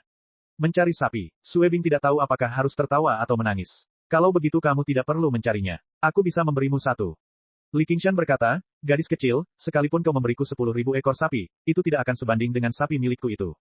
Luo Hou Xiaoming tidak dapat menahan minuman kerasnya. Dia tertidur dengan tangan menopang kepalanya. Ketika mendengar ini, dia tiba-tiba menatapnya dengan serius. Gadis kecil, Sue Bing menunjukkan ekspresi aneh. Lupakan saja, lupakan saja. Jangan bicarakan ini. Ayo minum. Li Qingshan bertanya lagi kepada manajer Hong, baru saja, ada 1 dari 10 wanita tercantik di dunia yang Anda sebutkan. Siapa 9 lainnya? Mengapa Anda menanyakan hal ini? Manajer Hong bertanya dengan hati-hati. Saya berpikir, kalau saya bisa menikahi semua wanita cantik ini, bukankah itu hebat? Itulah impian semua lelaki di dunia, namun tak seorang pun berani mengungkapkannya, apalagi di hadapan lelaki manapun. Kau gila, teriak manajer Hong, Nona, jangan merendahkan dirimu seperti pemabuk ini. Berani sekali kau. Para pengikut sekte Gunung Salju menghunus pedang mereka. Sue Bing melambaikan tangannya, memberi isyarat agar semua orang diam. Kalau begitu, kalian akan kecewa. Apakah begitu? Hanya ada 9 dari 10 wanita cantik yang tersisa. Tidak peduli seberapa cakapnya dirimu, akan sulit bagimu untuk menikahi mereka semua. Nona, apakah kamu akan berhenti dan tidak menjadi salah satu dari 10 wanita tercantik? Aku rasa kamu tidak perlu terlalu cakap untuk hal kecil ini. Ini adalah reputasi palsu yang dipaksakan oleh dunia. Kalau saja saya bisa berhenti, saya sudah melakukannya sejak lama. Namun, salah satu gadis cantik itu sudah meninggal, kecuali Anda dapat menghidupkannya kembali. Sayang sekali, tidak kusangka ada orang yang rela menghancurkan kecantikan dengan begitu kejamnya. Sungguh pemborosan. Izinkan aku bersulang untuknya. Li Qingshan meneguk anggurnya dalam-dalam. Dia mengatakannya dengan santai, tetapi dia tidak merasa itu hal yang disayangkan. Sue Bing berkata dengan dingin, apakah kamu masih mencoba menyembunyikannya? Bukankah orang yang dengan kejam menghancurkan bunga itu adalah dirimu yang terhormat? Aku, kapan? Li Qingshan terkejut. Dia benar-benar tidak tahu, siapa yang secara khusus datang untuk berbicara dengannya seperti ini. Si cantik itu berasal dari keluarga Ma. Dia meninggal di kaki kota kuda melaju. Konon, Raja Ksatria, Li Qingshan, membunuhnya secara langsung. Terjadi keributan di restoran. Mata manajer Hong membelalak. Dia berdiri dan mundur, tersandung bangku, dan jatuh terduduk. Murid-murid sekte Gunung Salju menghunus pedang dan mengacungkannya di depan mereka, tetapi tidak ada seorang pun yang berani melangkah maju. Reputasi Raja Ksatria bagaikan matahari di langit wilayah utara. Semua orang takut padanya. Restoran kecil ini tiba-tiba menjadi sama menakutkannya dengan wilayah iblis. Li Qingshan berusaha keras mengingatnya. Sepertinya begitu. Aku telah membunuh banyak orang dalam hidupku. Sungguh sulit bagiku untuk membedakan antara cantik dan jelek. Aku telah mempermalukan diriku sendiri, Nona Sue. Tapi aku sudah membunuhnya. Ayo, kita minum. Jadi, kau mengakuinya? Tanya Sue Bing. Ia mengerahkan seluruh keberaniannya untuk tetap duduk di sana. Ya, saya Li Qingshan. Lagi pula, kapan aku menyembunyikan sesuatu? Kalau kau bertanya padaku, aku pasti akan memberitahumu. Pada saat ini, Li Qingshan tiba-tiba berdiri. Sue Bing merasakan bayangan besar menutupinya, dan dia hampir tidak bisa bernapas. Dia melihat keluar pintu. Hujan sudah berhenti. Badai musim panas datang dan berlalu dengan cepat. Awan gelap menghilang, dan sinar cahaya jatuh di gunung bersalju, bersinar dengan cahaya suci. Orang tua, terima kasih atas anggurnya. Ini uang untuk dagingnya. Li Qingshan melemparkan batangan perak, menggendong Luo Hou Xiaoming, dan berjalan keluar pintu. Sue Bing terbang di depan pintu. Mau kemana? Tentu saja ke atas gunung. Tidak bisakah kau membiarkan sekte Gunung Salju pergi? Bagaimana aku bisa membiarkan orang lain tidur di samping tempat tidurku? Anda menyebut diri Anda sebagai Raja Ksatria dan mengatakan bahwa Anda akan menegakkan keadilan atas nama surga. Sekte Gunung Salju tidak pernah menindas orang baik seperti keluarga Ma. Jika tidak, tidak akan ada sekte gunung salju di dunia. Jangan khawatir, saya tidak akan membunuh siapapun hari ini. Namun, ini adalah kecenderungan umum. Jika Anda bukan teman atau musuh, Anda harus mengakhirinya. Aku tidak pernah melakukan hal buruk dalam hidupku. Jika aku menghentikanmu, apakah kau akan membunuhku? Gadis kecil, lihat apa yang kamu pegang di tanganmu. Seorang pendekar pedang tewas karena pedang. Apa yang perlu dikeluhkan? Minggirlah. Kau tidak ingin aku menjadi musuh bebuyutan sekte gunung salju sekarang, kan? Li Qingshan membunuh satu orang. Dia tidak peduli untuk membunuh yang kedua. Dia menghancurkan keluarga Ma. Dia tidak peduli tentang penghancuran sekte gunung salju. Sekalipun dia tidak bersalah dan baik, dia harus menanggung dosanya. Tidak perlu menyalahkan dirinya sendiri atau mencoba membela diri. Tekadnya untuk maju tidak akan pernah berubah. Bahkan jika dia adalah orang baik selama 10 generasi. Buddha lahir dalam semua. Siapapun yang menghalangi jalanku akan mati. Sue Bing menggigit bibirnya. Ekspresinya berubah. Dia menyarungkan pedangnya. Minggir. Meskipun laki-laki ini dijuluki raja yang berjiwa ksatria, kata berjiwa ksatria tidak dapat mengekangnya. Itu bagus. Li Qingshan melewati Sue Bing dan melangkah keluar pintu. Ia menarik napas dalam-dalam. Udara dipenuhi aroma tanah setelah hujan. Ia melangkah tanpa alas kaki di tanah. Ia melangkah 10 kaki setiap kali dan melangkah menuju gunung salju. Sue Bing menggunakan keterampilan ringannya dan menyusulnya. Aku akan mengirimmu ke atas gunung. Baiklah, mari kita lanjutkan minum di gunung. Aku harap ada yang mentraktirku. Li Qingshan tersenyum dan mendecakkan bibirnya, seolah-olah dia masih menikmati rasa anggur itu. Jika orang lain tidak melakukannya, aku akan melakukannya. Sue Bing bisa mendengar niat membunuh dalam kata-katanya. Dia tahu bahwa kelangsungan hidup sekte gunung salju bergantung pada hari ini. Kakak senior, kakak junior, para pengikut sekte gunung salju bergegas keluar dari pintu. Sosok mereka berubah menjadi 2 titik kecil saat mereka mendaki gunung salju. Penjaga toko Hong butuh waktu lama untuk sadar kembali. Ia ketakutan dan berkeringat dingin di hari yang panas. Itu Li Qingshan. Dia berani memberinya kesulitan dan memberinya pelajaran di depan banyak orang. Dia benar-benar tidak tahu cara mengeja kata kematian. Pelayan itu begitu gembira hingga wajahnya memerah. Pemilik toko, apakah Anda melihat itu? Itulah raja yang berjiwa ksatria. Kalau bukan karena kemurahan hatinya, kepalamu pasti sudah dipenggal. Aduh. Penjaga toko Hong melompat dan mengeluarkan seni bela diri yang sudah lama tidak digunakannya. Dia menendang pantat pelayan itu. Kaulah yang kepalanya dipenggal. Cepatlah bekerja. Pelayan itu mengusap pantatnya dan berkata dengan marah, tunggu sampai aku bergabung dengan majelis dunia dan mempelajari seni bela diri yang tiada taraf. Mari kita lihat apakah kau masih berani menendangku. Penjaga toko Hong tersenyum pahit dan bergumam pada dirinya sendiri, kau memenuhi reputasimu. Sekarang sekte gunung salju dalam masalah. Li Qingshan tidak mengikuti jalan yang benar. Dia menyeberangi sungai dan memanjat jurang. Dia menyeberangi garis salju dan melihat kembali ke awan putih. Setelah jeda sebentar, Sue Bing menyusulnya. Dia sudah kehabisan napas. Dia baru saja mencapai alam bawaan, jadi ki aslinya tidak sebanyak sebelumnya. Apakah kamu ingin beristirahat sebentar? Li Qingshan bertanya sambil tersenyum. Tidak perlu. Sue Bing menggertakkan giginya. Dia sekarang mewakili sekte gunung salju. Namun, Li Qingshan berbaring dan berjemur di bawah sinar matahari dengan nyaman. Sue Bing segera duduk untuk mengatur napasnya. Dia tidak sengaja mempermalukannya. Dia tidak bisa menahan rasa terima kasihnya. Namun, dia merasa aneh. Dia di sini untuk berurusan dengan sekte gunung salju. Mengapa aku harus berterima kasih padanya? Raja yang berjiwa kesatria, kau pergi ke gunung sendirian. Apa kau tidak takut terjebak di sana? Apakah kamu khawatir akan keselamatanku? Saya sarankan kamu untuk mundur. Li Qingshan tertawa terbahak-bahak. Suaranya begitu keras hingga mengguncang awan. Sue Bing tiba-tiba merasa kasihan pada pria seperti dia yang terjebak dalam situasi putus asa. Dia menggelengkan kepalanya dan merasa itu konyol. Ada begitu banyak orang di dunia yang ingin membunuhnya. Jika ada kesempatan, dia tidak akan melepaskannya. Namun, siapa yang bisa menghentikannya? Aku sudah selesai beristirahat. Ayo pergi. Suara-suara datang dari aula utama sekte gunung salju. Seorang pria dengan cemas menasihati, pemimpin Sue, muridmu dapat bersaksi bahwa iblis Li Qingshan telah menumpuk mayat seperti gunung. Dia haus darah. Dia tidak akan membiarkan sekte gunung salju pergi. Tolong buat keputusan dengan cepat dan lawan masyarakat dunia bersama-sama. Ya, Guru, mustahil bagi sekte gunung salju untuk melawan masyarakat dunia sendirian. Kita hanya bisa bertarung dengan semua orang di dunia seni bela diri. Di aula, sekelompok tetua berkumpul bersama. Semua orang tampak khawatir. Pemimpin sekte Sue Han Feng terdiam. Pada saat ini, seorang pria dan seorang wanita berjalan ke aula. Sue Han Feng terkejut. Bing, R. Chapter 1205. Li Qingshan menatap kedua orang yang berbicara. Mereka adalah seorang pria tua dan seorang pria muda. Dia pernah melihat mereka di luar kota Galloping Horse. Mereka adalah master bawaan yang mengelilingi mantan master aliansi Zhang Yuntian. Mereka melarikan diri ketika Gu Yanying dirasuki. Pemuda itu adalah seorang pemuda tampan berpakaian putih. Dia adalah murid dari fraksi Gunung Salju. Orang tua itu jelas-jelas datang untuk membujuk mereka. Tampaknya masih ada orang yang tidak mau kalah dan ingin bersaing dengannya. Semua orang di aula terkejut. Suara pedang yang dihunus terdengar. Bing Er, cepat kemari. Sue Han Feng berkata sambil mengaktifkan formasi fraksi. Suhu di aula turun drastis. Saat itu adalah puncak musim panas, tetapi pada saat ini, udara menjadi berkabut. Li Qingshan merasakan udara dingin semakin berat. Lapisan es mengembun di bawah kakinya dan dengan cepat menyebar. Li Qingshan mengabaikannya. Ia menunjuk ke arah lelaki tua yang mencoba membujuknya dan menjentikkan ibu jarinya ke belakang. Lelaki tua itu merasa seolah-olah telah diampuni. Ia berlari keluar pintu dan pergi. Semua orang terkejut. Ia adalah tokoh terkenal selama bertahun-tahun, tetapi ia melarikan diri tanpa mengucapkan sepatah kata pun.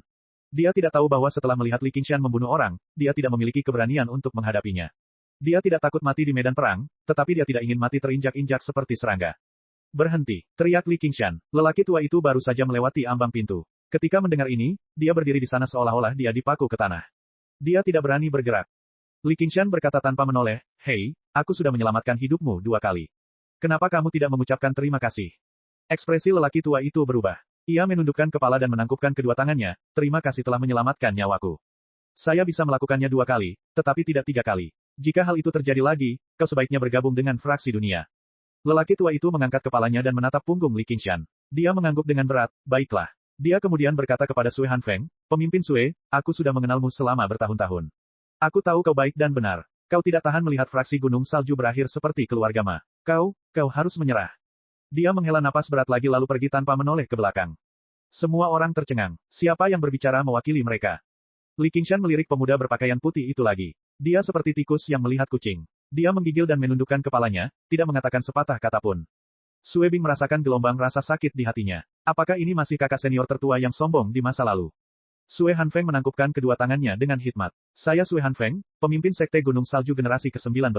Raja yang berjiwa kesatria telah memberkahi kita dengan kehadiran Anda, dan saya minta maaf karena tidak keluar untuk menemui Anda." Pemimpin Sekte Sue, langsung saja ke intinya. "Apakah kau ingin bertarung atau menyerah?" Li Qingshan melangkah maju. Dengan suara keras, aula besar bergetar dan embun beku pun berhamburan. "Saya tidak tahu bagaimana cara bertarung atau menyerah. Jika kalian benar-benar ingin berjuang, maka mari kita lakukan bersama-sama. Tidak perlu terlalu khusus. Jika kau menyerah, Sekte Gunung Salju tidak akan ada lagi. Yang ada hanyalah aula Gunung Salju dari Majelis Dunia, dan kau akan tetap menjadi kepala aula." Semua orang patah hati. Mereka ingin menghancurkan Sekte Gunung Salju. Jika bukan karena kata-kata yang ditinggalkan oleh orang tua tadi. Ia takut kalau ada orang yang langsung memarahinya. Pada saat ini, mereka semua melangkah maju dengan pedang mereka, menunjukkan bahwa mereka akan hidup dan mati bersama Sekte Gunung Salju. Hanya pemuda berpakaian putih itu yang tidak bergerak. Ia menatap kosong ke tanah dan bergumam, "Tidak ada gunanya. Tidak ada gunanya." Sue Bing tidak lagi menatapnya. Kakak senior tertua di masa lalu sudah meninggal. Dia tidak dibunuh oleh orang lain, tapi karena ketakutan. Dia menjauh dari Li Qingshan dan kembali ke sisi ayahnya. Lalu dia melihat ke belakang. Li Qingshan berdiri di depan aula tanpa bergerak seperti gunung. Aura iblis yang dipancarkannya memenuhi aula, seperti awan hitam yang menekan gunung salju. Hampir mustahil untuk membandingkannya dengan restoran yang berada dalam kondisi menyedihkan. Ia teringat kepada lelaki yang tersenyum namun dimarahi oleh sang manajer. Namun, ketika dia perhatikan dengan seksama, dia tidak menemukan perubahan apapun pada dirinya. Matanya yang bulat dan cerah tampak selalu tersenyum, tetapi saat ini, ada ekspresi yang ceria di matanya. Sue Hanfeng menarik napas dalam-dalam. "Sekte Gunung Salju dan Majelis Dunia akan mengurus urusan kita sendiri. Aku bersedia menyerahkan segalanya di kaki gunung. Aku bersumpah bahwa aku tidak akan pernah menjadi musuh Majelis Dunia." Li Qingshan menggelengkan kepalanya. "Tidak, aku sudah mengatakan ini kepada putrimu. Kecenderungan umum tidak dapat ditolak. Jika kamu bukan musuh, maka kamu harus menjadi teman. Tidak ada ruang untuk ketidakpedulian." Sue Hanfeng juga kesal. "Kau terlalu menekan kami. Sekte Gunung Salju telah diwariskan selama ratusan tahun. Bagaimana mungkin sekte itu hancur di tanganku?" Pemimpin Sue, Anda benar-benar keras kepala. Kelahiran, usia tua, penyakit, dan kematian tidak dapat dihindari. Penciptaan, keberadaan, penghancuran, dan kekosongan semuanya adalah sesuatu. Anda dapat mengambil pandangan jangka panjang. Ketika saya menyatukan dunia, tidak akan ada perbedaan antara sekte. Ini adalah tren umum. Mereka yang mengikutinya akan makmur, dan mereka yang menentangnya akan mati. Jika Sekte Gunung Salju menjadi Balai Gunung Salju, maka sekte itu akan lebih makmur. Sekte itu akan terlahir kembali di tanganmu. Li Qingshan merentangkan kedua tangannya. Ia tampak seperti bisa menelan dunia. Ekspresi wajahnya tidak tampak seperti sedang mengucapkan kata-kata heroik. Sebaliknya, ia tampak wajar saja makan dan minum. Sue Hanfeng mengepalkan tangannya. Dia belum pernah menghadapi pilihan yang sulit seperti ini dalam hidupnya. Tiba-tiba, dia menghela napas dan melambaikan tangannya. Suhu di aula mulai meningkat lagi. "Pemimpin, kau tidak bisa melakukan itu. Lebih baik aku mati daripada bergabung dengan Majelis Dunia."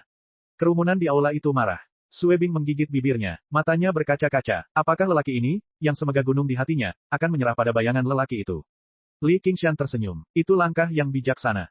Sue Hanfeng perlahan menarik pedangnya dan mengarahkannya ke Li Qingshan. "Pemimpin Sue, apa maksudmu?" Sue Hanfeng berkata dengan tegas. "Sebagai pemimpin, jika aku menyerah tanpa perlawanan, bagaimana aku bisa menghadapi leluhurku? Aku hanya ingin pertarungan yang adil. Aku ingin melihat seni bela diri yang tak tertandingi dari Raja Pahlawan. Kenapa? Li Qingshan dapat melihat bahwa dia sudah siap mati. Dia sedikit mengaguminya. Ayah, jangan, kata Sue Bing panik. Dia lebih suka ayahnya menyerah daripada mati. Pemimpin, Anda tidak perlu khawatir tentang aturan Jianghu. Mari kita berjuang bersama. Binger, minggir, Sue Hanfeng berkata kepada orang banyak. Jika aku kalah, Sekte Gunung Salju akan menjadi Balai Gunung Salju. Tidak seorang pun diizinkan untuk membalas dendam kepadaku. Ini adalah perintah dari pemimpin. Li Qingshan tersenyum. Master Sekte Sue, jika aku membunuhmu, apalagi yang lainnya, putrimu akan membenciku seumur hidupnya. Jika dia menyerangku, yang bisa kulakukan hanyalah membunuhnya dengan cepat. Aku benar-benar tidak sanggup melakukan itu. Baiklah, aku menghormatimu sebagai seorang pria yang telah melakukan banyak tindakan kesatria. Hari ini, jika aku menyentuh jarimu atau mundur setengah langkah, aku kalah. Bagaimana menurutmu? Sue Bing terkejut dan senang. Ekspresinya rumit. Dia tidak tahu apakah dia harus berterima kasih atau membencinya. Sue Hanfeng setuju. Baiklah, ini kesepakatan. Pikirnya, meskipun ilmu bela dirimu tak tertandingi, jika kau bahkan tidak bisa menyentuh jariku, bagaimana kau bisa menang? Pedangnya membentuk bunga. Bunga biru cerah itu tidak menghilang. Bunga itu mekar di udara, lapis demi lapis. Seperti kepingan salju yang menumpuk, semakin lama semakin tebal. Jurus pertamanya adalah Mega Avalanche, dari keahlian tertinggi Sekte Gunung Salju, ilmu pedang salju cerah. Seperti yang diharapkan, Li Qingshan tidak bergerak sama sekali. Dia mengizinkannya membangun kekuatannya. Semua orang sangat gugup. Tiba-tiba, mereka mendengar suara menguap. Luo Hou Xiaoming naik ke bahunya. Dia memegang kepalanya dengan mengantuk dan melihat sekeliling dengan malas.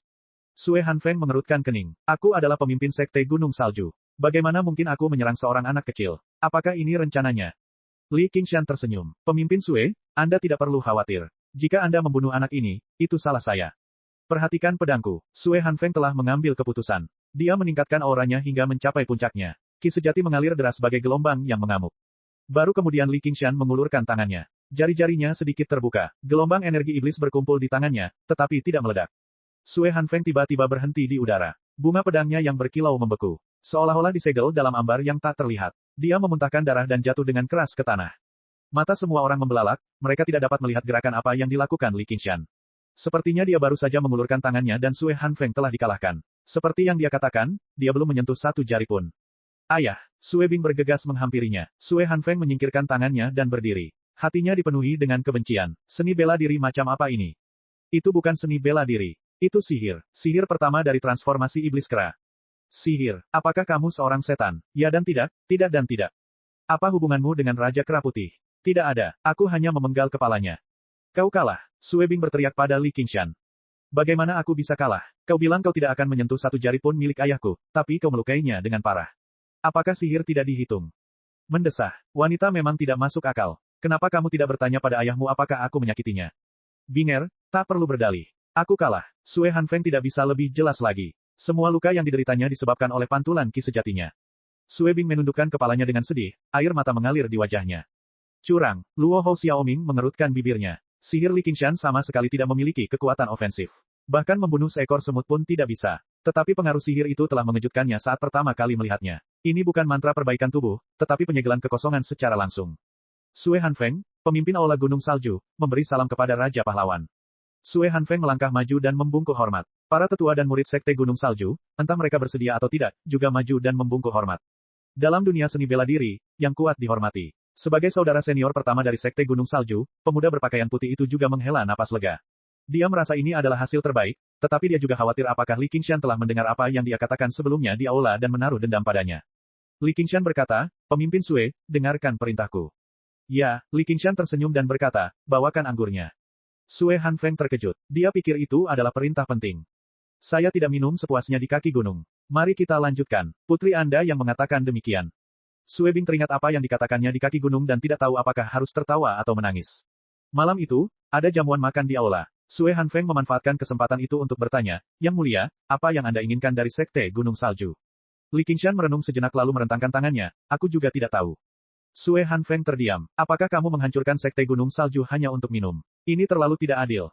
Saya bosan di Galloping Horse City, jadi saya keluar untuk bermain.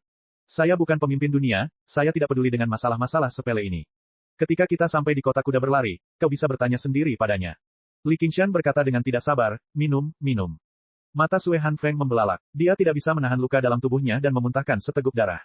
Ayah, ayah. Sue Bing bergegas maju. Ayahmu mabuk, cepat suruh dia kembali beristirahat. Sue Bing mengangkat alisnya. Bagaimana dia bisa mabuk? Dia jelas-jelas marah padamu. Chapter 1206. Episode seterusnya. Chapter 1207. Sue Hanfeng membungkuk dan pergi. Sue Bing membantunya kembali ke halaman belakang. Sue Hanfeng menatap bulan sabit di langit, yang mengambang di lautan awan. Tiba-tiba, air mata mengalir di pipinya, dan dia mendesah, Bing, Sekte Gunung Salju sudah tamat. Begitu dia mengatakan ini, dia tampak menua 10 tahun. Ayah, air mata Sue Bing jatuh seperti hujan. Dunia menjadi kacau setelah bintang iblis muncul. Mungkin ini takdir. Itu bukan takdir. Sue Bing keluar dari halaman belakang. Seorang pemuda tampan menghampirinya, kakak senior, guru, apakah dia baik-baik saja? Kekuatan semacam itu bukanlah sesuatu yang bisa dilawan manusia. Mungkin mengikuti World Assembly adalah pilihan terbaik. Dan ini tanpa Heroic Lord menggunakan pedangnya. Sungguh suatu berkah tersembunyi. Apakah perjamuannya sudah selesai? Di mana Tuan Pahlawan sekarang? Sue Bing bertanya dengan dingin. Mengagumi bulan di tebing salju terbang. Apa yang akan kamu lakukan? Aku akan membuat kesepakatan dengannya. Sue Bing berjalan menuju tebing salju terbang. Kamu, kakak senior tampaknya telah menyadari sesuatu. Dia ingin mengikutinya, tetapi dia hanya bisa menyaksikan sosoknya menghilang. Kaki Li Qingshan menjuntai di tebing. Ia menatap bulan baru di langit dan bertanya-tanya apakah bulan itu sama dengan 9 prefektur. Apakah Little N juga melihat bulan yang sama? Terdengar suara langkah kaki di belakangnya. Li Qingshan menoleh dan bertanya, bagaimana kabar ayahmu? Cahaya bulan menyinari wajah Sue Bing. Wajahnya tampak tertutup lapisan es. Dia menangkupkan kedua tangannya dan berkata, Tuan Pahlawan, Anda berkata di restoran di kaki gunung bahwa Anda ingin menikahi 10 wanita tercantik di dunia. Li Qingshan mengoreksi, 9 wanita cantik. Ya, aku suka 9. Aku bisa menjadi yang pertama. Istri, selir, dan pembantu tidak masalah. Asal kau membiarkan Sekte Gunung Salju pergi, aku akan menjadi milikmu. Sue Bing membusungkan dadanya dan berkata dengan tegas. Li Qingshan tertawa terbahak-bahak. Apa yang kau tertawakan? Sue Bing merasa malu hingga marah. Aku menertawakanmu karena terlalu memikirkan Sekte Gunung Salju dan meremehkan dirimu sendiri. Kau harus pergi ke Galloping Horse City dan bertemu dengan pemimpin asosiasi dunia itu. Dia bahkan tidak peduli dengan ayahnya sendiri. Semua yang dimiliki Sue Bing berasal dari Sekte Gunung Salju. Dia mengira Li Qingshan menertawakannya karena tidak memenuhi syarat untuk melakukan pertukaran seperti itu. Mendengar ini, dia tidak bisa menahan perasaan terharu. Tidak ada yang pernah mengatakan hal seperti itu padanya. Ada desas-desus bahwa pemimpin masyarakat dunia adalah Gu Yanying. Dia adalah wanita tercantik nomor 1 di dunia. Sayang sekali kita tidak sempat bertemu. Itu baru saja ditambahkan oleh orang lain. Di dalam hatinya, tidak ada yang namanya kecantikan. Betul sekali, di hadapanku pun dia tak akan rela menjadi yang kedua terbaik di dunia. Pangeran, apakah kamu sangat menyukainya? Tanya Sue Bing. Dia penasaran siapakah wanita yang bisa membuatnya memperlihatkan ekspresi seperti itu. Seperti apa bentuknya? Li Qingshan merenung sejenak dan tersenyum tenang. Benar sekali. Bagaimana jika dia ada di sini untuk membuat kesepakatan ini? Sue Bing tiba-tiba merasa sedikit cemburu. Dia tidak akan melakukannya. Kalau begitu aku berbeda dari dia. Aku bersedia mengorbankan diriku demi kedamaian Sekte Gunung Salju. Jika suatu hari Anda terbang cukup tinggi, Anda akan menemukan bahwa Gunung Salju ini hanyalah gundukan kecil. Tapi Anda lihat, visi saya cukup akurat. Kalau bukan karena orang ini, saya pasti sudah menerekamnya sekarang dan kemudian menyangkal semuanya. Li Qingshan kembali menyinggung Luo Hou Xiaoming. Luo Hou Xiaoming melotot ke arahnya. Terserahlah, aku sudah sering melihat hal seperti ini. Wajah Sue Bing memerah. Apakah ini juga disebut Raja Pahlawan? Omong kosong pahlawan raja, itu cuma gelar kosong. Ngomong-ngomong, aku punya buku rahasia yang tak tertandingi di sini. Judulnya, Metode Kondensasi Ki Air Gui. Apa kau ingin menukarnya? Saya jamin saya tidak akan menipu siapapun. Jika Anda membelinya, Anda akan mendapat untung. Petik 2. Sue Bing tertegun sejenak. Dia menghentakkan kakinya dengan keras. Tidak. Dia datang ke sini untuk mengorbankan dirinya demi Sekte Gunung Salju, bukan untuk menjual dirinya demi sebuah buku rahasia yang tiada taraf. Dia hampir saja dijebloskan ke dalam selokan oleh pria ini. Itu benar-benar menyebalkan. Sayang sekali. Li Qingshan memasang ekspresi, kamu sudah kehilangan banyak hal, di wajahnya. Dia bertanya lagi, kamu benar-benar tidak ingin menukarnya? Tidak, aku pergi dulu. Sue Bing mengepalkan kedua tangannya dengan marah. Namun, dia melihat ekspresi Li Qingshan berubah. Dia mencibir dan berkata, kamu harus menukarnya bahkan jika kamu tidak mau. Dia merasa tubuhnya tidak bisa bergerak. Dia terkejut. Apakah dia akan? Li Qingshan melangkah ke arahnya selangkah demi selangkah. Ia mengangkat tangannya dan menyegel titik akupunturnya. Waktu yang ia miliki untuk mempertahankan kekuatan supernaturalnya benar-benar terlalu singkat. Sue Bing melihat wajah pria itu mendekat ke arahnya. Dia tidak bisa menahan diri untuk tidak menutup matanya. Namun, dia mendengar pria itu berkata di telinganya, dengarkan baik-baik. Kemudian, dia mendengar serangkaian mantra. Dia membuka matanya karena terkejut. Namun, dia melihat lelaki itu tersenyum nakal. Jangan katakan apa-apa lagi. Aku tidak mau mendengarkan.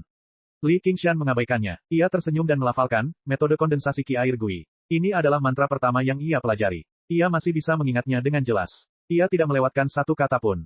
Tubuh Sue Bing menjadi rileks. Titik-titik akupunturnya terbuka. Dia melihat bahwa Sue Bing telah berjalan kembali ke tepi tebing. Dia melihat awan gelap yang naik di langit. Awan itu perlahan menelan bulan baru. Tanpa menoleh, dia berkata, baiklah, aku pergi. Kau jaga aku.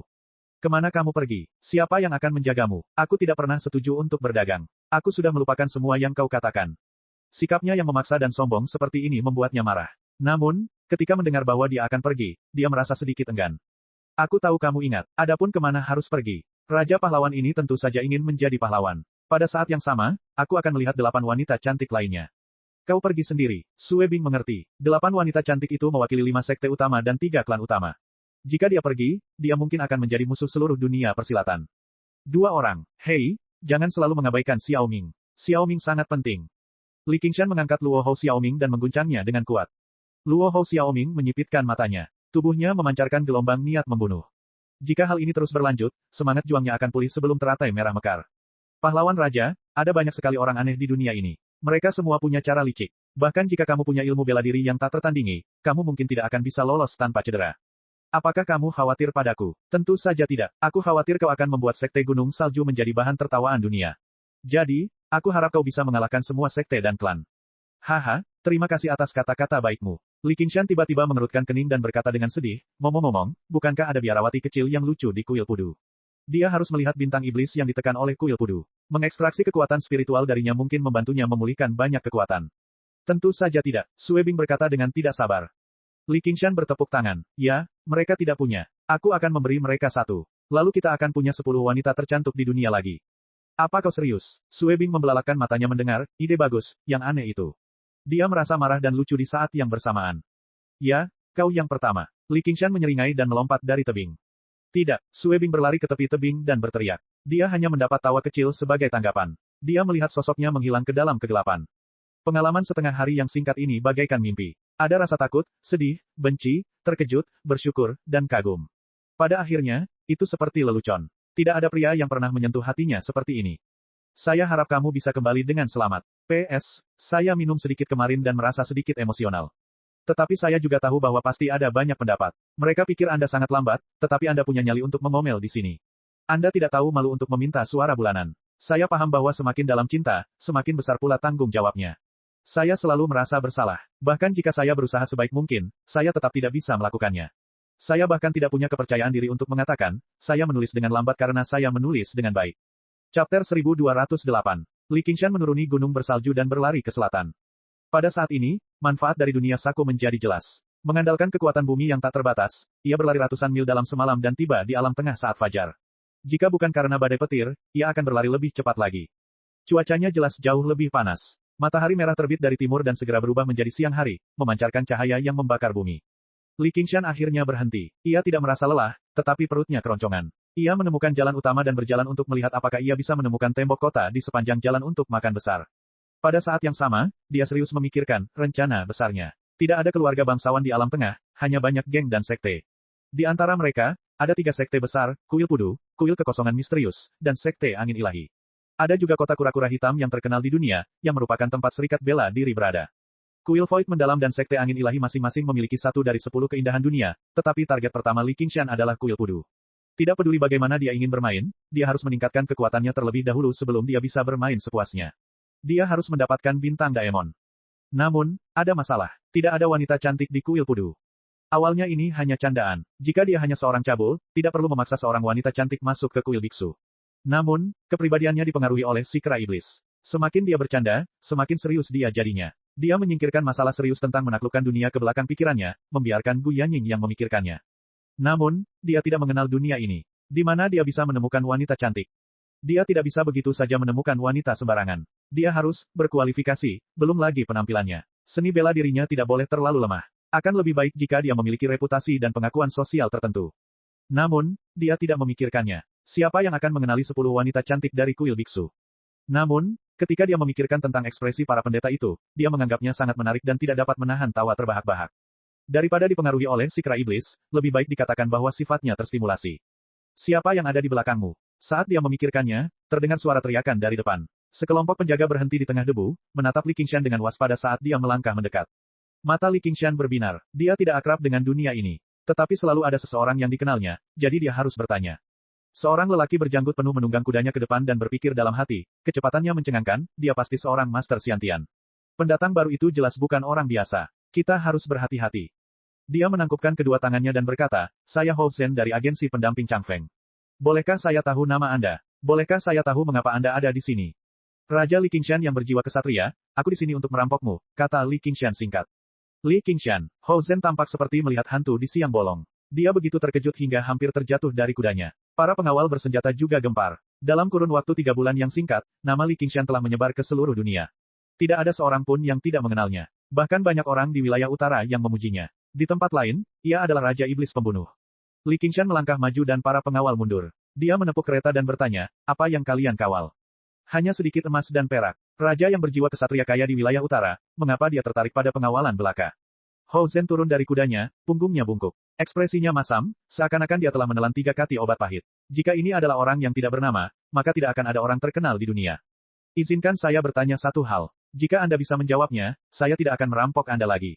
Raja yang sopan, silakan bertanya. Hati Hou Zhen mencelos. Ia tidak menyangka Huang Xiaolong akan begitu mudah diajak bicara. Pertanyaan ini entah untuk mempersulitnya atau untuk menyelidiki rahasia serikat bela diri.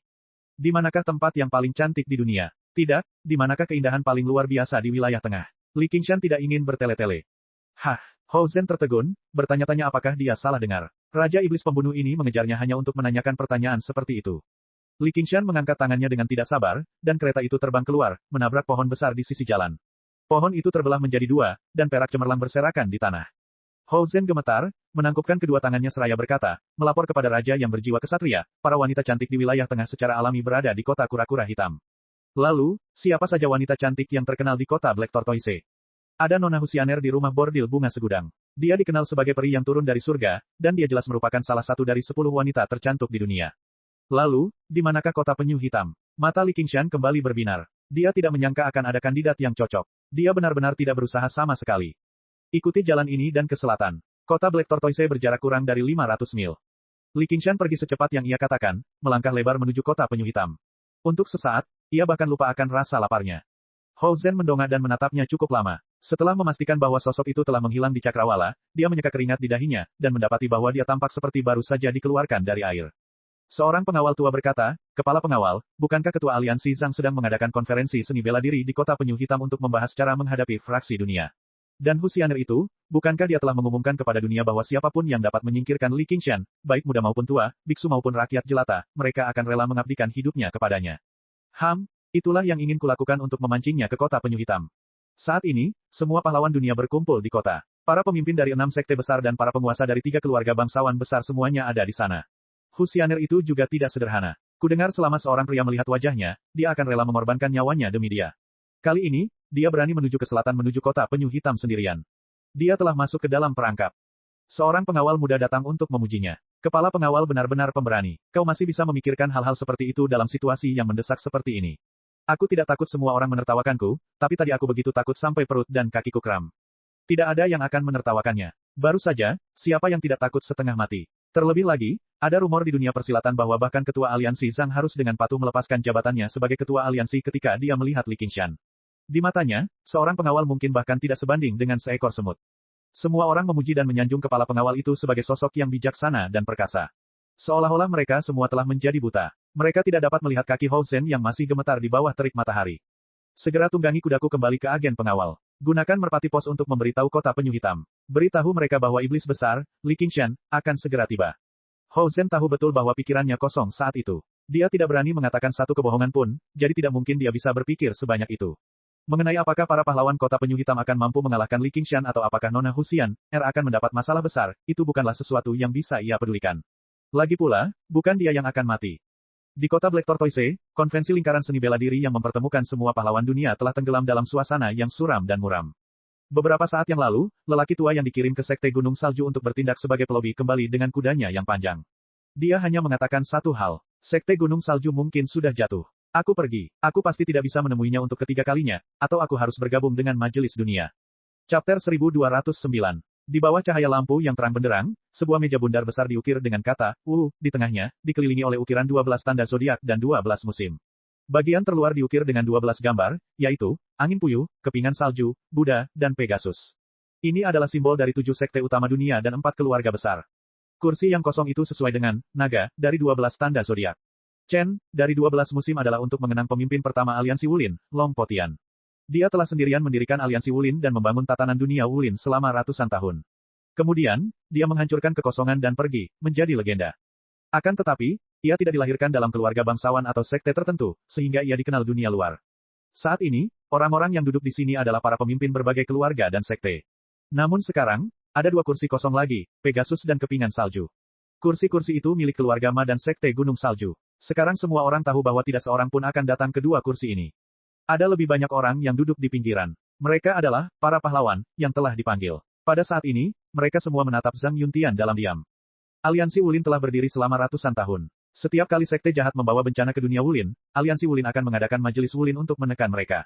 Namun, tidak pernah ada kejadian seperti ini. Pemimpin aliansi Wulin sebenarnya telah mengundurkan diri. Kepala biara Fuku dari kuil Pudu melafalkan nama Buddha dan menasihati, Amitabha. Pemberi sedekah Zhang, Anda salah. Saya dipaksa oleh situasi di luar kota kuda melaju. Posisi aliansi Wulin bukanlah sesuatu yang dapat direnggut hanya dengan beberapa patah kata. Sayang sekali bahwa saudara muda saya Fu Hu, yang membenci kejahatan dan membunuh kejahatan sepanjang hidupnya, tewas di tangan iblis ini. Kepala kuil Xuanzu juga berkata, apa yang dikatakan guru masuk akal. Beberapa hari yang lalu, ada desas-desus bahwa kakak senior saya juga tewas di tangan iblis.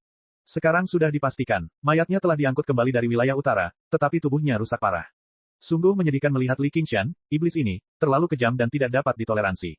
Zhang Yuntian menghela napas, turut berduka cita, kalian berdua. Saya juga penyintas bencana, saya hanya ingin tetap hidup di dunia yang kacau ini. Aku benar-benar tidak ingin terlibat lagi dalam perselisihan Wulin ini. Namun, dia mencibir dalam hati. Tokoh penting dari masing-masing sekte telah tewas di tangan Li Qingshan. Keluhan mereka pada dasarnya tidak dapat didamaikan. Sekte Gunung Salju dapat mengikuti arus dan menyerah kepada persatuan dunia, namun mereka tidak bisa. Tentu saja, dia hanya bisa melawan dengan tekad. Tuan keluarga Lu dari wilayah timur membanting meja dan berdiri. Iblis itu masih berkeliaran bebas di wilayah utara. Sekarang bukan saatnya untuk bersedih. Pemimpin aliansi Zhang sudah setengah kaki di langit, tetapi pernahkah kau berpikir tentang apa yang akan terjadi pada sekte angin ilahi ketika kepala iblis itu pergi ke selatan? Jangan bilang kau akan menyaksikan tanpa daya saat sekte itu dihancurkan oleh kepala iblis itu. Meski dunia ini luas, kita tidak punya cara untuk mundur. Keluarga Ma dan sekte Gunung Salju sudah menjadi contoh. Jika kita masih tidak bersatu, sebaiknya kita bergabung dengan majelis dunia sekarang. Lupakan soal tunduk pada Li Qingshan itu, mengapa kau masih saja mengadakan pertemuan lingkaran seni bela diri? Petik 2. 2 keluarga bangsawan lainnya langsung setuju. Keluarga Ma dari wilayah utara benar-benar menyedihkan.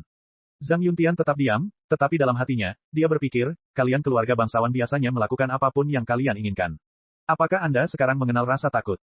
Semua orang berusaha membujuk Zhang Yuntian untuk tetap tinggal. Biasanya, berbagai sekte akan memperebutkan posisi pemimpin aliansi. Namun, sekarang, hal itu menjadi masalah yang sulit. Setelah memikirkannya, mereka hanya bisa membiarkan Zhang Yuntian melanjutkan jabatannya sebagai pemimpin aliansi. Paling tidak, serangan pertama Li Qingshan tidak akan diarahkan kepada mereka. Sekalipun mereka gagal pada akhirnya, itu tetap merupakan kegagalan pemimpin aliansi dan seluruh persatuan bela diri. Zhang Yuntian merenung cukup lama. Akhirnya, dia berkata, aku bisa melanjutkan sebagai pemimpin aliansi, tetapi aku ingin segel giok naga ilahi memegang otoritas pemimpin aliansi agung. Pemimpin aliansi hebat. Semua orang terkejut. Sejak berdirinya Serikat Bela Diri, hanya ada satu pemimpin aliansi besar, dan itu adalah pemimpin aliansi pertama, Long Po Tian. Long Po Tian tidak hanya memiliki kekuatan hidup dan mati, tetapi dia juga dapat melenyapkan para leluhur dan pemimpin sekte sesuka hatinya. Pemimpin aliansi Zhang, saya khawatir ini tidak pantas. Seseorang segera membantah. Siapa yang rela menyerahkan hidupnya di tangan orang lain? Perbedaan antara pemimpin aliansi dan pemimpin aliansi besar hanya satu kata. Kami hanya mengikuti perintah, jadi mengapa harus bersusah payah? Di sini terlalu pengap. Aku akan keluar untuk menghirup udara segar. Mengapa kalian semua tidak membahas ini dengan baik di sini? Selama ada satu orang yang tidak setuju, aku akan segera mundur dari kota penyu hitam dan kembali ke sekte angin ilahi untuk mengikuti pelatihan tertutup. Zhang Yuntian mengibaskan lengan bajunya dan pergi. Aku tidak punya wewenang sebanyak itu, tetapi kamu ingin aku memikul tanggung jawab yang begitu berat. Bermimpilah. Seorang gadis muda berdiri dan mengejar Zhang Yuntian. Angin bertiup di bawah kakinya, dan tidak ada setitik debu pun yang mendarat di tubuhnya. Teknik gerakannya sangat hebat, dan penampilannya sangat indah. Jika hari biasa, pasti banyak orang yang bersorak untuknya. Namun, sekarang tidak ada yang berminat untuk melakukannya. Mereka semua menundukkan kepala dan merenungkan kata-kata Zhang Yuntian. Di panggung tinggi, Zhang Yuntian mengingat malam turunnya bintang iblis. Suara seorang gadis muda terdengar dari belakangnya, Tuan, apakah iblis itu benar-benar sekuat itu? Mungkinkah bahkan begitu banyak ahli tidak dapat melakukan apapun padanya? Zhang Yuntian menatap gadis muda itu, dan senyum muncul di wajahnya.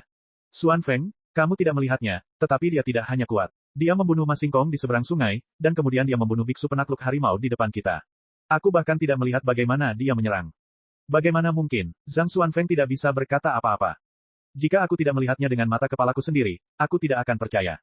Bahkan jika Long Po Tian masih hidup, dia tidak akan sebanding dengannya. Tapi saya yakin dia tidak terkalahkan. Jika ini adalah pertempuran yang melelahkan, dia mungkin punya peluang untuk menang, tetapi orang yang memimpin serangan pasti akan mati.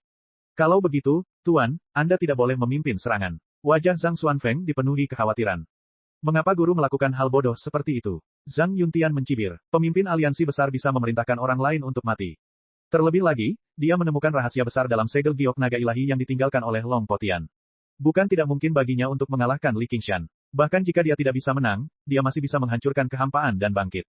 Pada saat itu, tidak peduli seberapa kacau dunia, apa hubungannya dengan Zhang Yuntian. Zhang Xuanfeng tiba-tiba merasakan hawa dingin di hatinya. Zhang Yuntian berkata dengan lembut, perahu akan menyeberangi jembatan pada waktunya. Kamu tidak perlu terlalu khawatir. Lakukan apapun yang kamu inginkan. Ya, dengan adanya guru di sini, aku tidak takut pada Li Qingshan. Zhang Xuanfeng tersenyum polos dan berpikir, melakukan apapun yang aku inginkan. Sepertinya aku tidak akan segera mati. Sepertinya aku bahkan tidak bisa mengandalkan guru kali ini. Lupakan saja, ini tidak ada hubungannya denganku. Saat Li Qingshan itu datang, aku akan segera berkemas dan lari. Lebih baik daripada menjadi hantu di bawah pedang nona keluarga Ma. Aku bisa saja menjual tubuhku. Lagi pula, aku adalah salah satu dari 10 wanita tercantik di dunia. Tapi ku dengar Li Qingshan sebenarnya adalah seekor monyet. Dia tidak tahu bagaimana membedakan antara kecantikan dan keburukan. Aku khawatir trik ini tidak akan berhasil. Baik guru maupun murid memiliki pikiran mereka sendiri, tetapi mereka memiliki pikiran yang sama. Hari berangsur-angsur berganti, dan patriark keluarga Lu secara pribadi datang ke bagian bawah panggung. Pemimpin aliansi, semua orang mengundang Anda untuk kembali.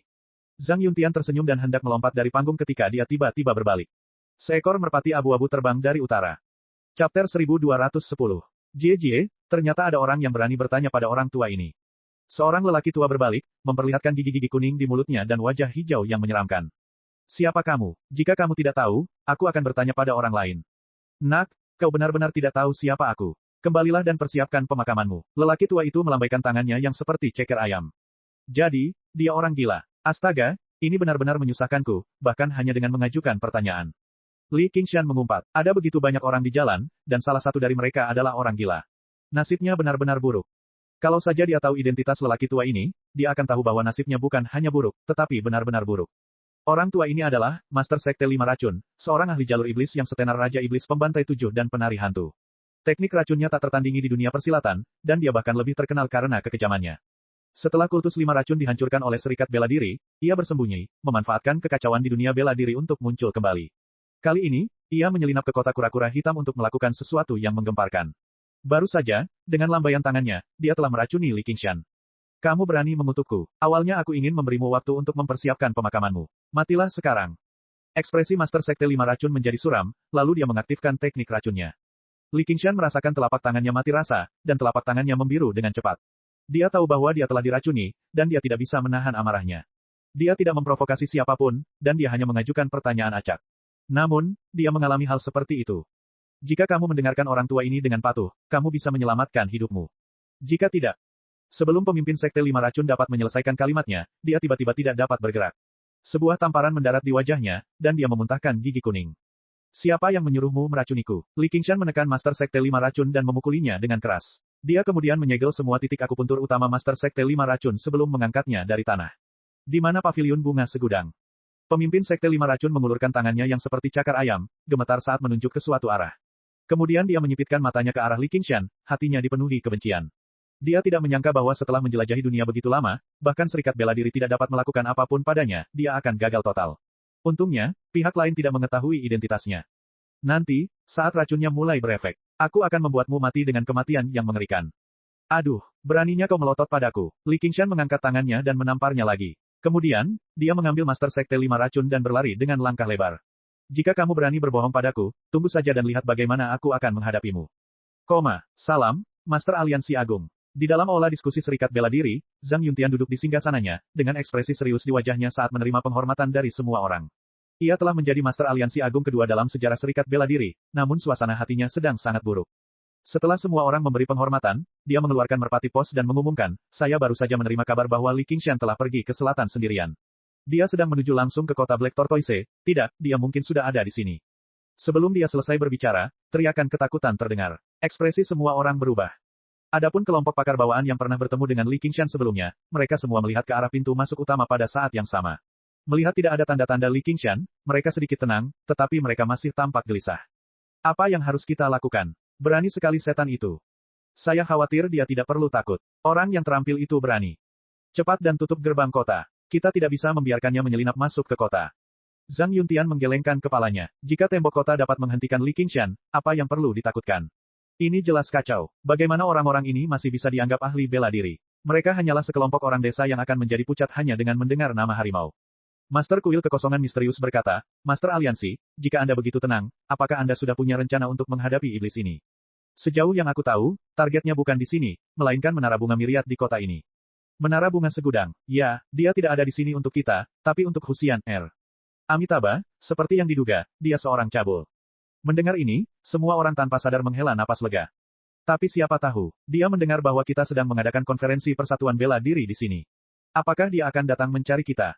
Zhang Yuntian mengganti topik pembicaraan, dan suasana langsung menegang.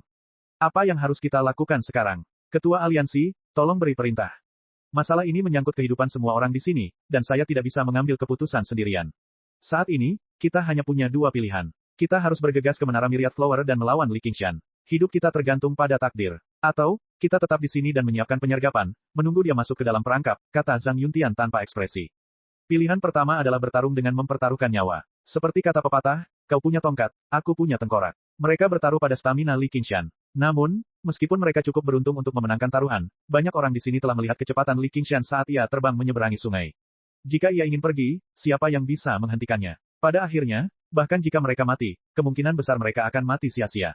Adapun pilihan kedua, semua orang memahaminya. Jangan tertipu oleh kata-kata indah, menyiapkan penyergapan dan masuk ke dalam perangkap. Mereka hanya berharap Li Qingshan tidak menganggap mereka serius dan berdoa agar dia tidak mendatangi mereka. Jika tidak, mereka masih harus berjuang dengan mempertaruhkan nyawa mereka. Ini benar-benar satu-satunya pilihan yang tersisa. Semua orang di sini adalah orang-orang berstatus, dan mereka tidak bisa begitu saja melarikan diri tanpa melihat bayangannya. Seperti apa jadinya? Aula itu menjadi sunyi senyap. Semua orang saling memandang, dan wajah mereka semua tampak sedikit malu. Saat senja, di depan Menara Myriad Flower, deretan lentera merah digantung tinggi.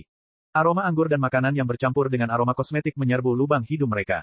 Perut Li Qingshan keroncongan lagi. Dia masih menggendong pemimpin Sekte Lima Racun, yang langsung menarik banyak perhatian. Namun dalam sekejap mata, dia sekali lagi tenggelam dalam nyanyian wanita. Kamu, apa kabar baik-baik saja? Pemimpin Sekte Lima Racun berkata dengan heran. Pada saat ini, Li Qingshan seharusnya sudah mati karena racun itu. Dengan racun kecilmu itu, bagaimana bisa ia melakukan sesuatu padaku? Li Qingshan hanya menggunakan sedikit kekuatan harapan. Tidak peduli seberapa cerdiknya desain surga, penggunaannya masih sangat terbatas. Dia kemudian berkata, sepertinya seni bela dirimu tidak lemah, dan kamu dapat dianggap memiliki reputasi di dunia seni bela diri. Bagaimana, kamu mau ikut aku? Aku, siapakah sebenarnya dirimu? Haha, kamu sebenarnya tidak tahu siapa aku. Li Qingshan melangkah masuk ke Menara Myriad Flower, dan melihat bahwa lantai atas dan bawah terisi penuh. Hanya ada satu platform tinggi di tengah yang kosong. Seorang pembantu datang menyambutnya, tamu yang terhormat, hari ini penuh, silakan datang lagi lain waktu. Di mana Husian R? Biarkan dia keluar, keberuntungannya telah datang. Mata Li Qingshan menyapu sekeliling, dan dia melihat orang yang dikenalnya di atas. Dia tidak bisa menahan tawa, bawa anggur dan daging terlebih dahulu, seseorang membantuku memesan tempat yang bagus. Siapa kau? Beraninya kau memanggil nama Nona Xian R secara langsung. Orang-orang di menara itu langsung murka. Kalian semua, diam. Raungan marah menggetarkan gendang telinga semua orang, dan truki yang terkandung di dalamnya bahkan lebih mengejutkan. Namun, orang yang berbicara bukanlah Li Qingshan. Di bawah tatapan semua orang, seorang lelaki tua perlahan berjalan turun dari lantai atas. Ekspresinya seberat ayahnya yang telah meninggal. Dia berjalan lurus di depan Li Qingshan dan membungkuk dalam-dalam, bawahan ini memberi hormat kepada Yang Mulia. Cek. Rakan-rakan kultivator sekalian, sebelum retret, sila terus berkultivasi untuk jurus subscribe, like, share dan komentar agar Sekte Novel Sadim terus berkembang pesat.